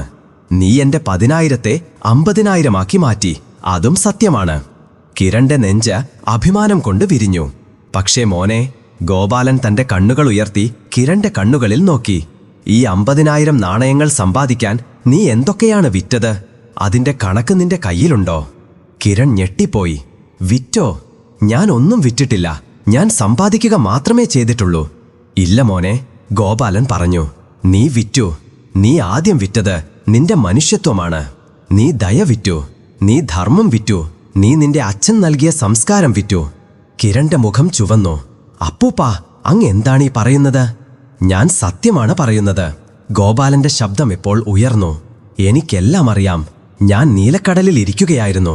പക്ഷേ എന്റെ കണ്ണുകൾ വലിയ തുറമുഖം വരെ ഉണ്ടായിരുന്നു. എന്റെ സുഹൃത്തായിരുന്ന ക്യാപ്റ്റൻ രാമൻ നായരെ അവന്റെ മകളുടെ കല്യാണ സമയത്ത് നീ സ്വന്തം കപ്പലിൽ നിന്ന് പുറത്തേക്ക് ഇറക്കിവിട്ടത് എനിക്കറിയാം. നീ എങ്ങനെയാണ് പാവപ്പെട്ട മുക്കുവർക്ക് വലിയ പലിശക്ക് പണം നൽകി അവരുടെ വള്ളവും വലയും നിന്റെ പേരിൽ എഴുതി വാങ്ങിയതെന്നും എനിക്കറിയാം. നീ എങ്ങനെയാണ് സാധനങ്ങൾ ഗോഡൌണുകളിൽ കെട്ടിക്കിടത്തി ചന്തയിൽ ക്ഷാമമുണ്ടാക്കി അത് 10 മടങ്ങ് വിലയ്ക്ക് വിറ്റതെന്നും എനിക്കറിയാം. പഞ്ചായത്തിൽ നിശബ്ദത തളം കെട്ടി. കിരന്റെ മുഖത്തെ നിറം മാറി. ഇത് 50,000 നാണയങ്ങളല്ല മോനെ. ഗോപാലന്റെ കണ്ണുകളിൽ കണ്ണുനീർ വന്നു. ഈ 50,000 പണം ശാപങ്ങളാണ്. നീ രക്തമൂറ്റിയെടുത്ത പാവങ്ങളുടെ ശാപങ്ങളാണിവ. നീ സമ്പത്ത് സമ്പാദിച്ചു, പക്ഷേ നീ ബഹുമാനം നഷ്ടപ്പെടുത്തി. നീ എന്റെ കപ്പൽശാലയുടെ അവകാശിയാകാൻ പോയി. നീ ഒരു കടൽ കൊള്ളക്കാരനെ പോലെയാണ് തിരിച്ചു വന്നത്. അദ്ദേഹം ആ ഭാണ്ഡങ്ങളെ വെറുപ്പോടെ നോക്കി. ഈ സമ്പത്ത് ഈ നീലക്കടലിലെ കപ്പൽശാലയ്ക്ക് യോജിച്ചതല്ല. ഇത് പാപത്തിന്റെ സമ്പാദ്യമാണ്. ഇത് ഈ വിളക്കുമാടത്തെ അശുദ്ധമാക്കും. കിരണിന് മറുപടിയുണ്ടായിരുന്നില്ല. അവൻ തല കുനിച്ചു നിന്നു. അവന്റെ എല്ലാ അഹങ്കാരവും ഒറ്റ നിമിഷം കൊണ്ട് തകർന്നുപോയി. ഇപ്പോൾ ഗോപാലൻ തിരിഞ്ഞു. അദ്ദേഹം പതിയെ നടന്ന് അർജുന്റെ അടുത്തു വന്നു. അർജുൻ ഇപ്പോഴും കരയുകയായിരുന്നു. തന്റെ അച്ഛനെ കണ്ടപ്പോൾ അവൻ കൂടുതൽ ഉറക്കെ കരയാൻ തുടങ്ങി. അപ്പൂപ്പ, എന്നോട് ക്ഷമിക്കണം. ഞാൻ അങ്ങയുടെ 10,000 നാണയങ്ങൾ നഷ്ടപ്പെടുത്തി. ഞാൻ ഒന്നിനും കൊള്ളാത്ത മകനാണ്. ഞാൻ അങ്ങയുടെ തെറ്റുകാരനാണ്. ഗോപാലൻ താഴെ ഇരുന്ന് ആ 20 തേഞ്ഞുപോയ അഴുക്കുപിടിച്ച കറുത്ത നാണയങ്ങളെ തന്റെ കയ്യിലെടുത്തു. അദ്ദേഹം ആ നാണയങ്ങളെ നാണയങ്ങളായിട്ടല്ല, ലോകത്തിലെ ഏറ്റവും വിലപിടിപ്പുള്ള വജ്രങ്ങളായിട്ടാണ് സ്പർശിച്ചത്. അദ്ദേഹം ആ നാണയങ്ങളെ തന്റെ കണ്ണുകളോട് ചേർത്തുവെച്ചു. ഇല്ല മോനെ, ഗോപാലന്റെ ശബ്ദത്തിൽ സ്നേഹമുണ്ടായിരുന്നു. നീ തോറ്റില്ല. നീ ഇന്ന് വിജയിച്ചിരിക്കുന്നു. അർജുൻ ഞെട്ടി തന്റെ അച്ഛന്റെ നേർക്ക് നോക്കി. ഞാൻ വിജയിച്ചുവോ? എങ്ങനെ? ഞാനെല്ലാം കളഞ്ഞ് ഭിക്ഷക്കാരനായിട്ടല്ലേ തിരിച്ചു വന്നത്. ചേട്ടൻ 50,000 കൊണ്ടുവന്നിട്ടുണ്ട്. 50,000. ഗോപാലൻ ചിരിച്ചു. ആ 50,000 നാണയങ്ങൾ മണ്ണാണ്. ആ നാണയങ്ങളിൽ അഹങ്കാരത്തിന്റെ കിലുക്കം മാത്രമേ ഉള്ളൂ. പക്ഷേ ഈ നിന്റെ 20 നാണയങ്ങളുണ്ടല്ലോ മോനെ. അദ്ദേഹം ഓരോ നാണയത്തെയും വിരൽ കൊണ്ട് തൊട്ടുകൊണ്ട് പറഞ്ഞു. ഈ ആദ്യത്തെ നാണയത്തിൽ കപ്പൽശാലയിൽ ജോലി ചെയ്യാൻ ഭയപ്പെട്ടിരുന്ന നിന്റെ കൈകളാണ് എനിക്ക് കാണാൻ കഴിയുന്നത്. അത് ഇന്ന് വല വലിച്ചെടുത്ത് തേഞ്ഞു പോയിരിക്കുന്നു. ഈ രണ്ടാമത്തെ നാണയത്തിൽ എനിക്ക് നിന്റെ ആ വിയർപ്പാണ് കാണാൻ കഴിയുന്നത്. അത് വിളക്കുമാടത്തിൽ കാറ്റിന്റെ കീഴിൽ ഇരുന്നപ്പോൾ ഒഴുകിയിരുന്നു. ഇന്ന് കത്തി നിൽക്കുന്ന വെയിലത്ത് കടലിൽ വല വലിക്കുകയാണ്. ഈ മൂന്നാമത്തെ നാണയത്തിൽ എനിക്ക് നിന്റെ ആ വിശപ്പാണ് കാണാൻ കഴിയുന്നത്. അത് വിളക്കുമാടത്തിൽ വലിയ വിഭവങ്ങൾ കഴിച്ചിട്ടും അടങ്ങിയിരുന്നില്ല. ഇന്ന് ഉണങ്ങിയ മീനിൽ തൃപ്തി തേടുകയാണ്. ഗോപാലൻ കരയാൻ തുടങ്ങിയിരുന്നു. അദ്ദേഹം അർജുനെ അല്ല, തന്റെ നല്ല മകനെയാണ് കണ്ടത്. മോനെ, നീ 10,000 നാണയങ്ങൾ നഷ്ടപ്പെടുത്തി. പക്ഷേ നീ ആ 10,000 നാണയങ്ങൾക്ക് പകരമായി കിരണിന് 50,000 സമ്പാദിച്ചിട്ടും നേടാൻ കഴിയാത്തത് നേടി. എന്താണ് അപ്പൂപ്പ? അർജുൻ ചോദിച്ചു. നീ തിരിച്ചറിവ് നേടി മോനെ, നീ ഉത്തരവാദിത്തം നേടി, നീ അധ്വാനത്തിന്റെ വില പഠിച്ചു, നീ പണത്തെ വെള്ളം പോലെ ഒഴുക്കിക്കളഞ്ഞു. എന്നിട്ട് നീ ഓരോ തുള്ളിയുടെയും വില സ്വന്തം വിയർപ്പുകൊണ്ട് തിരിച്ചു നൽകി. ദാനം അഹങ്കാരത്തിനു വേണ്ടിയല്ല, ദയയ്ക്ക് വേണ്ടിയാണ് ചെയ്യുന്നതെന്ന് നീ പഠിച്ചു. ബഹുമാനം പണം വിതരണം ചെയ്യുന്നതിലൂടെയല്ല, സ്വന്തമായി സമ്പാദിക്കുന്നതിലൂടെയാണ് ലഭിക്കുന്നത് എന്ന് നീ പഠിച്ചു. ഗോപാലൻ എഴുന്നേറ്റു. അദ്ദേഹം ആ 20 നാണയങ്ങളെ തൻ്റെ നെഞ്ചോട് ചേർത്തു. അദ്ദേഹം പഞ്ചായത്തിന്റെ മുന്നിൽ വന്നു. പഞ്ചുമാരെ, നിങ്ങളെല്ലാവരും സാക്ഷികളാണ്. ഇന്ന് എൻ്റെ 2 മക്കൾ എൻ്റെ പരീക്ഷണം കഴിഞ്ഞ് തിരിച്ചെത്തിയിരിക്കുന്നു. ഒരു മകൻ കിരൺ 50,000 നാണയങ്ങൾ കൊണ്ടുവന്നിരിക്കുന്നു. ഈ നാണയങ്ങൾ അവനൊരു വലിയ കപ്പലുടമയായി മാറി എന്ന് പറയുന്നു. എൻ്റെ 2ാമത്തെ മകൻ അർജുൻ 20 നാണയങ്ങൾ കൊണ്ടുവന്നിരിക്കുന്നു. ഈ നാണയങ്ങൾ അവനൊരു നല്ല മനുഷ്യനായി മാറി എന്ന് പറയുന്നു. ഇനി നിങ്ങൾ തന്നെ പറയുക. ഗോപാലൻ മുഴുവൻ പഞ്ചായത്തിനോടും ചോദിച്ചു. ഈ കപ്പൽശാല, ഈ വിളക്കുമാടത്തിന്റെ വെളിച്ചം ഞാൻ ആർക്കാണ് ഏൽപ്പിക്കേണ്ടത്? ഒരു വലിയ കച്ചവടക്കാരനോ അതോ ഒരു നല്ല മനുഷ്യനോ? കുറച്ചുനേരം മുൻപ് അർജുനെ നോക്കി ചിരിച്ച ഗ്രാമം മുഴുവൻ ഇന്ന് കരയുകയായിരുന്നു. അർജുനാണ് യഥാർത്ഥ അവകാശി. വല്ലാർ, അങ്ങയുടെ ഇളയ മകൻ വിജയിച്ചു. 4 ചുറ്റിൽ നിന്നും ശബ്ദങ്ങൾ ഉയർന്നു. ഗോപാലൻ തന്റെ വിധി പ്രഖ്യാപിച്ചു. എൻ്റെ ഈ കപ്പൽശാല, എൻ്റെ ഈ വിളക്കുമാടം, എൻ്റെ ഈ എല്ലാം ഇന്നു മുതൽ എൻ്റെ മകൻ അർജുനുള്ളതാണ്. അർജുൻ ഇല്ല അപ്പൂപ്പ, ഇല്ല എന്ന് പറഞ്ഞ് അദ്ദേഹത്തിന്റെ കാൽക്കൽ വീണു. ഞാനിതിന് യോഗ്യനല്ല, ചേട്ടൻ എന്നെക്കാൾ വലുതാണ്. മിണ്ടരുത്. ഗോപാലൻ അവനെ എഴുന്നേൽപ്പിച്ച് കെട്ടിപ്പിടിച്ചു. ഇന്നു മുതൽ നീയാണ് വലുതുമോനെ, നീ മനുഷ്യത്വം സമ്പാദിച്ചു. എന്നിട്ട് അദ്ദേഹം നിശബ്ദനായി കണ്ണുനീരൊഴുക്കുന്ന കിരണിന്റെ നേർക്ക് പിരിഞ്ഞു. നീ കിരൺ, നീ എന്നെ ഒരുപാട് നിരാശപ്പെടുത്തി. പക്ഷേ നീ എന്നെ ചോരയാണ്. ഞാൻ നിന്നെ റോഡിൽ ഉപേക്ഷിക്കില്ല. നീ ഇന്നു മുതൽ ഈ കപ്പൽശാലയിൽ ജോലി ചെയ്യും. പക്ഷേ കപ്പൽ ഉടമയായിട്ടല്ല. നീ നിന്റെ അനുജൻ അർജുന് കീഴിൽ ഒരു കണക്കെഴുത്തുകാരനായി ജോലി ചെയ്യും. നീ അവനിൽ നിന്ന് പഠിക്കും. കച്ചവടം എങ്ങനെയാണ് ചെയ്യുന്നതെന്ന് നീ പഠിക്കും. മനുഷ്യത്വം എന്താണെന്ന് നീ പഠിക്കും. നിന്റെ സഹോദരൻ അർജുൻ, നീ കടൽ കൊള്ളക്കാരനിൽ നിന്ന് മനുഷ്യനായി തിരിച്ചുവന്നു എന്ന് എന്നോട് പറയുന്ന ദിവസം, ആ ദിവസം ഞാൻ നിങ്ങൾ 2 സഹോദരങ്ങൾക്കും ഈ കപ്പൽശാല തുല്യമായി പങ്കുവെച്ചു നൽകും. അഹങ്കാരത്തോടെ വന്ന കിരൺ ഓടിച്ചെന്ന് തൻ്റെ അച്ഛൻ്റെ കാൽക്കൽ വീണു. എന്നോട് ക്ഷമിക്കണം അപ്പൂപ്പ, എനിക്ക് തെറ്റിപ്പോയി. ഞാൻ എല്ലാം പഠിക്കും. ഞാൻ എൻ്റെ സഹോദരൻ്റെ കാൽക്കൽ നിന്ന് ജോലി ചെയ്യാൻ പോലും തയ്യാറാണ്. ഗോപാലൻ തൻ്റെ 2 മക്കളെയും എഴുന്നേൽപ്പിച്ച് തൻ്റെ 2 തോളോടും ചേർത്തു. ജാനകി പടിയിൽ നിന്ന് ഓടിവന്ന തൻ്റെ മുഴുവൻ കുടുംബത്തെയും കെട്ടിപ്പിടിച്ച് കരയാൻ തുടങ്ങി. ഗ്രാമം മുഴുവൻ ഈ ഒത്തുചേരൽ കണ്ട് കൈയടിക്കുകയായിരുന്നു. ഗോപാലൻ തൻ്റെ 2 മക്കളെയും മനസ്സിലാക്കിയിരുന്നു. ഇനി അദ്ദേഹത്തിൻ്റെ വാർദ്ധക്യം ദുഃഖത്തിലല്ല, സന്തോഷത്തിൽ കഴിയാൻ പോകുകയായിരുന്നു. കുറച്ചു മാസങ്ങൾക്കുള്ളിൽ നീലക്കടലിലെ കപ്പൽശാലയുടെ കാഴ്ചപ്പാട് മാറിപ്പോയിരുന്നു. അർജുൻ ഇപ്പോൾ കപ്പൽശാലയുടെ പ്രധാന ഇരിപ്പിടത്തിലിരുന്നു. പക്ഷേ അവന്റെ ഇരിപ്പിടത്തിന്റെ രീതി തന്റെ അച്ഛനെപ്പോലെ തന്നെ വിനയമുള്ളതായിരുന്നു. കിരൺ ഇപ്പോൾ ഒരു കണക്കെഴുത്തുകാരനെ പോലെ ജോലി ചെയ്തു. തുടക്കത്തിൽ അവൻ ഒരുപാട് നാണക്കേട് തോന്നിയിരുന്നു. പക്ഷേ തന്റെ ഇളയ സഹോദരന്റെ സ്നേഹവും അച്ഛന്റെ വിശ്വാസവും കണ്ട് അവൻ പതിയെ പതിയെ മാറാൻ തുടങ്ങിയിരുന്നു. ആവശ്യമുള്ളവരെ സഹായിച്ചാൽ സമ്പത്ത് കുറയുകയല്ല, മറിച്ച് കൂടുകയാണ് ചെയ്യുന്നത് എന്ന് അവൻ അർജുനിൽ നിന്ന് പഠിച്ചു. യഥാർത്ഥ ലാഭം നാണയങ്ങളിലല്ല, ആളുകളുടെ പ്രാർത്ഥനകളിലാണ് എന്ന് അവൻ പഠിച്ചു. ഒരു ദിവസം കടലിൽ മീൻ കുറഞ്ഞതിന്റെ ലക്ഷണങ്ങൾ കണ്ടു. കിരൺ ഓടി അർജുന്റെ അടുത്തു വന്നു പറഞ്ഞു, അർജുൻ, ഇതാണ് അവസരം. നമ്മൾ എല്ലാ ഗോഡൌണുകളിലും ചരക്കുകൾ നിറയ്ക്കുക. ക്ഷാമം വരുമ്പോൾ നമ്മൾ ആവശ്യപ്പെടുന്ന വിലയ്ക്ക് വിൽക്കും. അർജുൻ പുഞ്ചിരിച്ചു. എന്നിട്ട് പറഞ്ഞു, ഇല്ല ചേട്ടാ, നമ്മൾ ഗോഡൌണുകൾ നിറയ്ക്കും. പക്ഷേ വിൽക്കാൻ വേണ്ടിയല്ല, വിതരണം ചെയ്യാൻ വേണ്ടി. ഇത്തവണ നീലക്കടലിലെ ഒരാളും പട്ടിണി കിടക്കില്ല. കിരണിന്റെ കണ്ണുകളിൽ കണ്ണുനീർ വന്നു. അവൻ താൻ ചെയ്തതിനെക്കുറിച്ച് പശ്ചാത്തപിച്ചു. എന്നിട്ടവൻ തന്റെ ഇളയ സഹോദരനെ കെട്ടിപ്പിടിച്ചു. ഗോപാലനും ജാനകിയും ദൂരെ നിന്നിതെല്ലാം കണ്ടുകൊണ്ടിരുന്നു. അവരുടെ കണ്ണുകളിൽ സന്തോഷത്തിന്റെ കണ്ണുനീരുണ്ടായിരുന്നു. അവർക്കവരുടെ എല്ലാം തിരിച്ചു ലഭിച്ചിരുന്നു. കൂട്ടുകാരെ, കഥ ഇവിടെ അവസാനിക്കുന്നു. നിങ്ങൾ വല്ലാർ ഗോപാലനെ കണ്ടു. നിങ്ങൾ കിരണിന്റെയും അർജുന്റെയും 1 വർഷത്തെ കടൽയാത്ര കണ്ടു. ഗോപാലൻ തന്റെ മക്കളെ പഠിപ്പിക്കാൻ ആഗ്രഹിച്ച ആ 3 കാര്യങ്ങളും നിങ്ങൾക്ക് മനസ്സിലായി കാണും. ഈ കഥയുടെ, ഈ പ്രഭാഷണത്തിന്റെ തലക്കെട്ടിന്റെ സാരമായ 3 കാര്യങ്ങൾ. നിങ്ങൾ വാർദ്ധക്യത്തിൽ ദുഃഖിച്ചിരിക്കാൻ താൽപ്പര്യമില്ലെങ്കിൽ നിങ്ങളുടെ മക്കളെ വലിയ ഉദ്യോഗസ്ഥരോ വലിയ ഡോക്ടർമാരോ കോടീശ്വരന്മാരോ ആക്കുന്നതിനു മുൻപ് ഈ 3 കാര്യങ്ങൾ തീർച്ചയായും പഠിപ്പിക്കുക. ഒന്നാമത്തെ കാര്യം, പണത്തിന്റെ യഥാർത്ഥ മൂല്യം. നമ്മൾ നമ്മുടെ മക്കളെ പണം ചെലവഴിക്കാൻ പഠിപ്പിച്ചു. പക്ഷേ ആ പണത്തിന്റെ വില എന്താണ് എന്ന് പഠിപ്പിച്ചില്ല. വില നാണയത്തിൽ ആലേഖനം ചെയ്തതല്ല. അതിന്റെ വിലയെന്ന് പറയുന്നത് അത് സമ്പാദിക്കാൻ ചെലവഴിക്കുന്ന വിയർപ്പുമാണ്, കപ്പലോട്ടത്തിലെ കഷ്ടപ്പാടുമാണ്. അർജുൻ 10,000 നാണയങ്ങൾ പാഴാക്കി കളഞ്ഞപ്പോൾ അവൻ അതിന്റെ വില അറിഞ്ഞിരുന്നില്ല. പക്ഷേ അവൻ കടലിൽ വലയെടുത്ത് ആ 20 നാണയങ്ങൾ സമ്പാദിച്ചപ്പോൾ അവന് പണത്തിന്റെ യഥാർത്ഥ മൂല്യം മനസ്സിലായി. നിങ്ങളുടെ മക്കളെ അധ്വാനത്തിന്റെ വില മനസ്സിലാക്കിക്കുക. ഓരോ നാണയവും ആരുടെയെങ്കിലും അധ്വാനത്തിന്റെ ഫലമാണ് എന്ന് അവനോട് പറയുക. അതിനെ ബഹുമാനിക്കാൻ പഠിപ്പിക്കുക, അശ്രദ്ധമായി പാഴാക്കി കളയാൻ വേണ്ടിയല്ല. രണ്ടാമത്തെ കാര്യം, ഉൾക്കാഴ്ച. കിരണിൽ തീരെയില്ലാത്ത ഒരു കാര്യമാണിത്. ഉൾക്കാഴ്ച എന്നാൽ ഒരാൾക്ക് സ്വയം മറ്റൊരാളുടെ സ്ഥാനത്ത് വെച്ച് അവരുടെ ദുരിതം മനസ്സിലാക്കാനുള്ള കഴിവാണ്. ഏതു മക്കളുടെ ഹൃദയത്തിലാണോ ഉൾക്കാഴ്ചയില്ലാത്തത്, അവർ ലോകത്തിലെ ഏറ്റവും വലിയ ഡിഗ്രി നേടിയാലും ഒരു അപൂർണനായ മനുഷ്യനാണ്. അവൻ നിങ്ങൾക്ക് വാർദ്ധക്യത്തിൽ വലിയൊരു കപ്പൽ വാങ്ങിത്തരും. പക്ഷേ അവൻ നിങ്ങളുടെ അരികിലിരുന്ന് നിങ്ങളുടെ വാദത്തിന്റെ വേദന മനസ്സിലാക്കില്ല. അവൻ നിങ്ങളെ ഏറ്റവും വില കൂടിയ ആശുപത്രിയിൽ പ്രവേശിപ്പിക്കും. പക്ഷേ അവന്റെ കയ്യിൽ നിങ്ങളുടെ കൈ പിടിച്ചിരിക്കാൻ സമയമുണ്ടാവില്ല. നിങ്ങളുടെ മക്കളെ ഉൾക്കാഴ്ച പഠിപ്പിക്കുക. അവനേക്കാൾ മുൻപ് മറ്റുള്ളവരുടെ ദുഃഖത്തെക്കുറിച്ച് ചിന്തിക്കാൻ പഠിപ്പിക്കുക.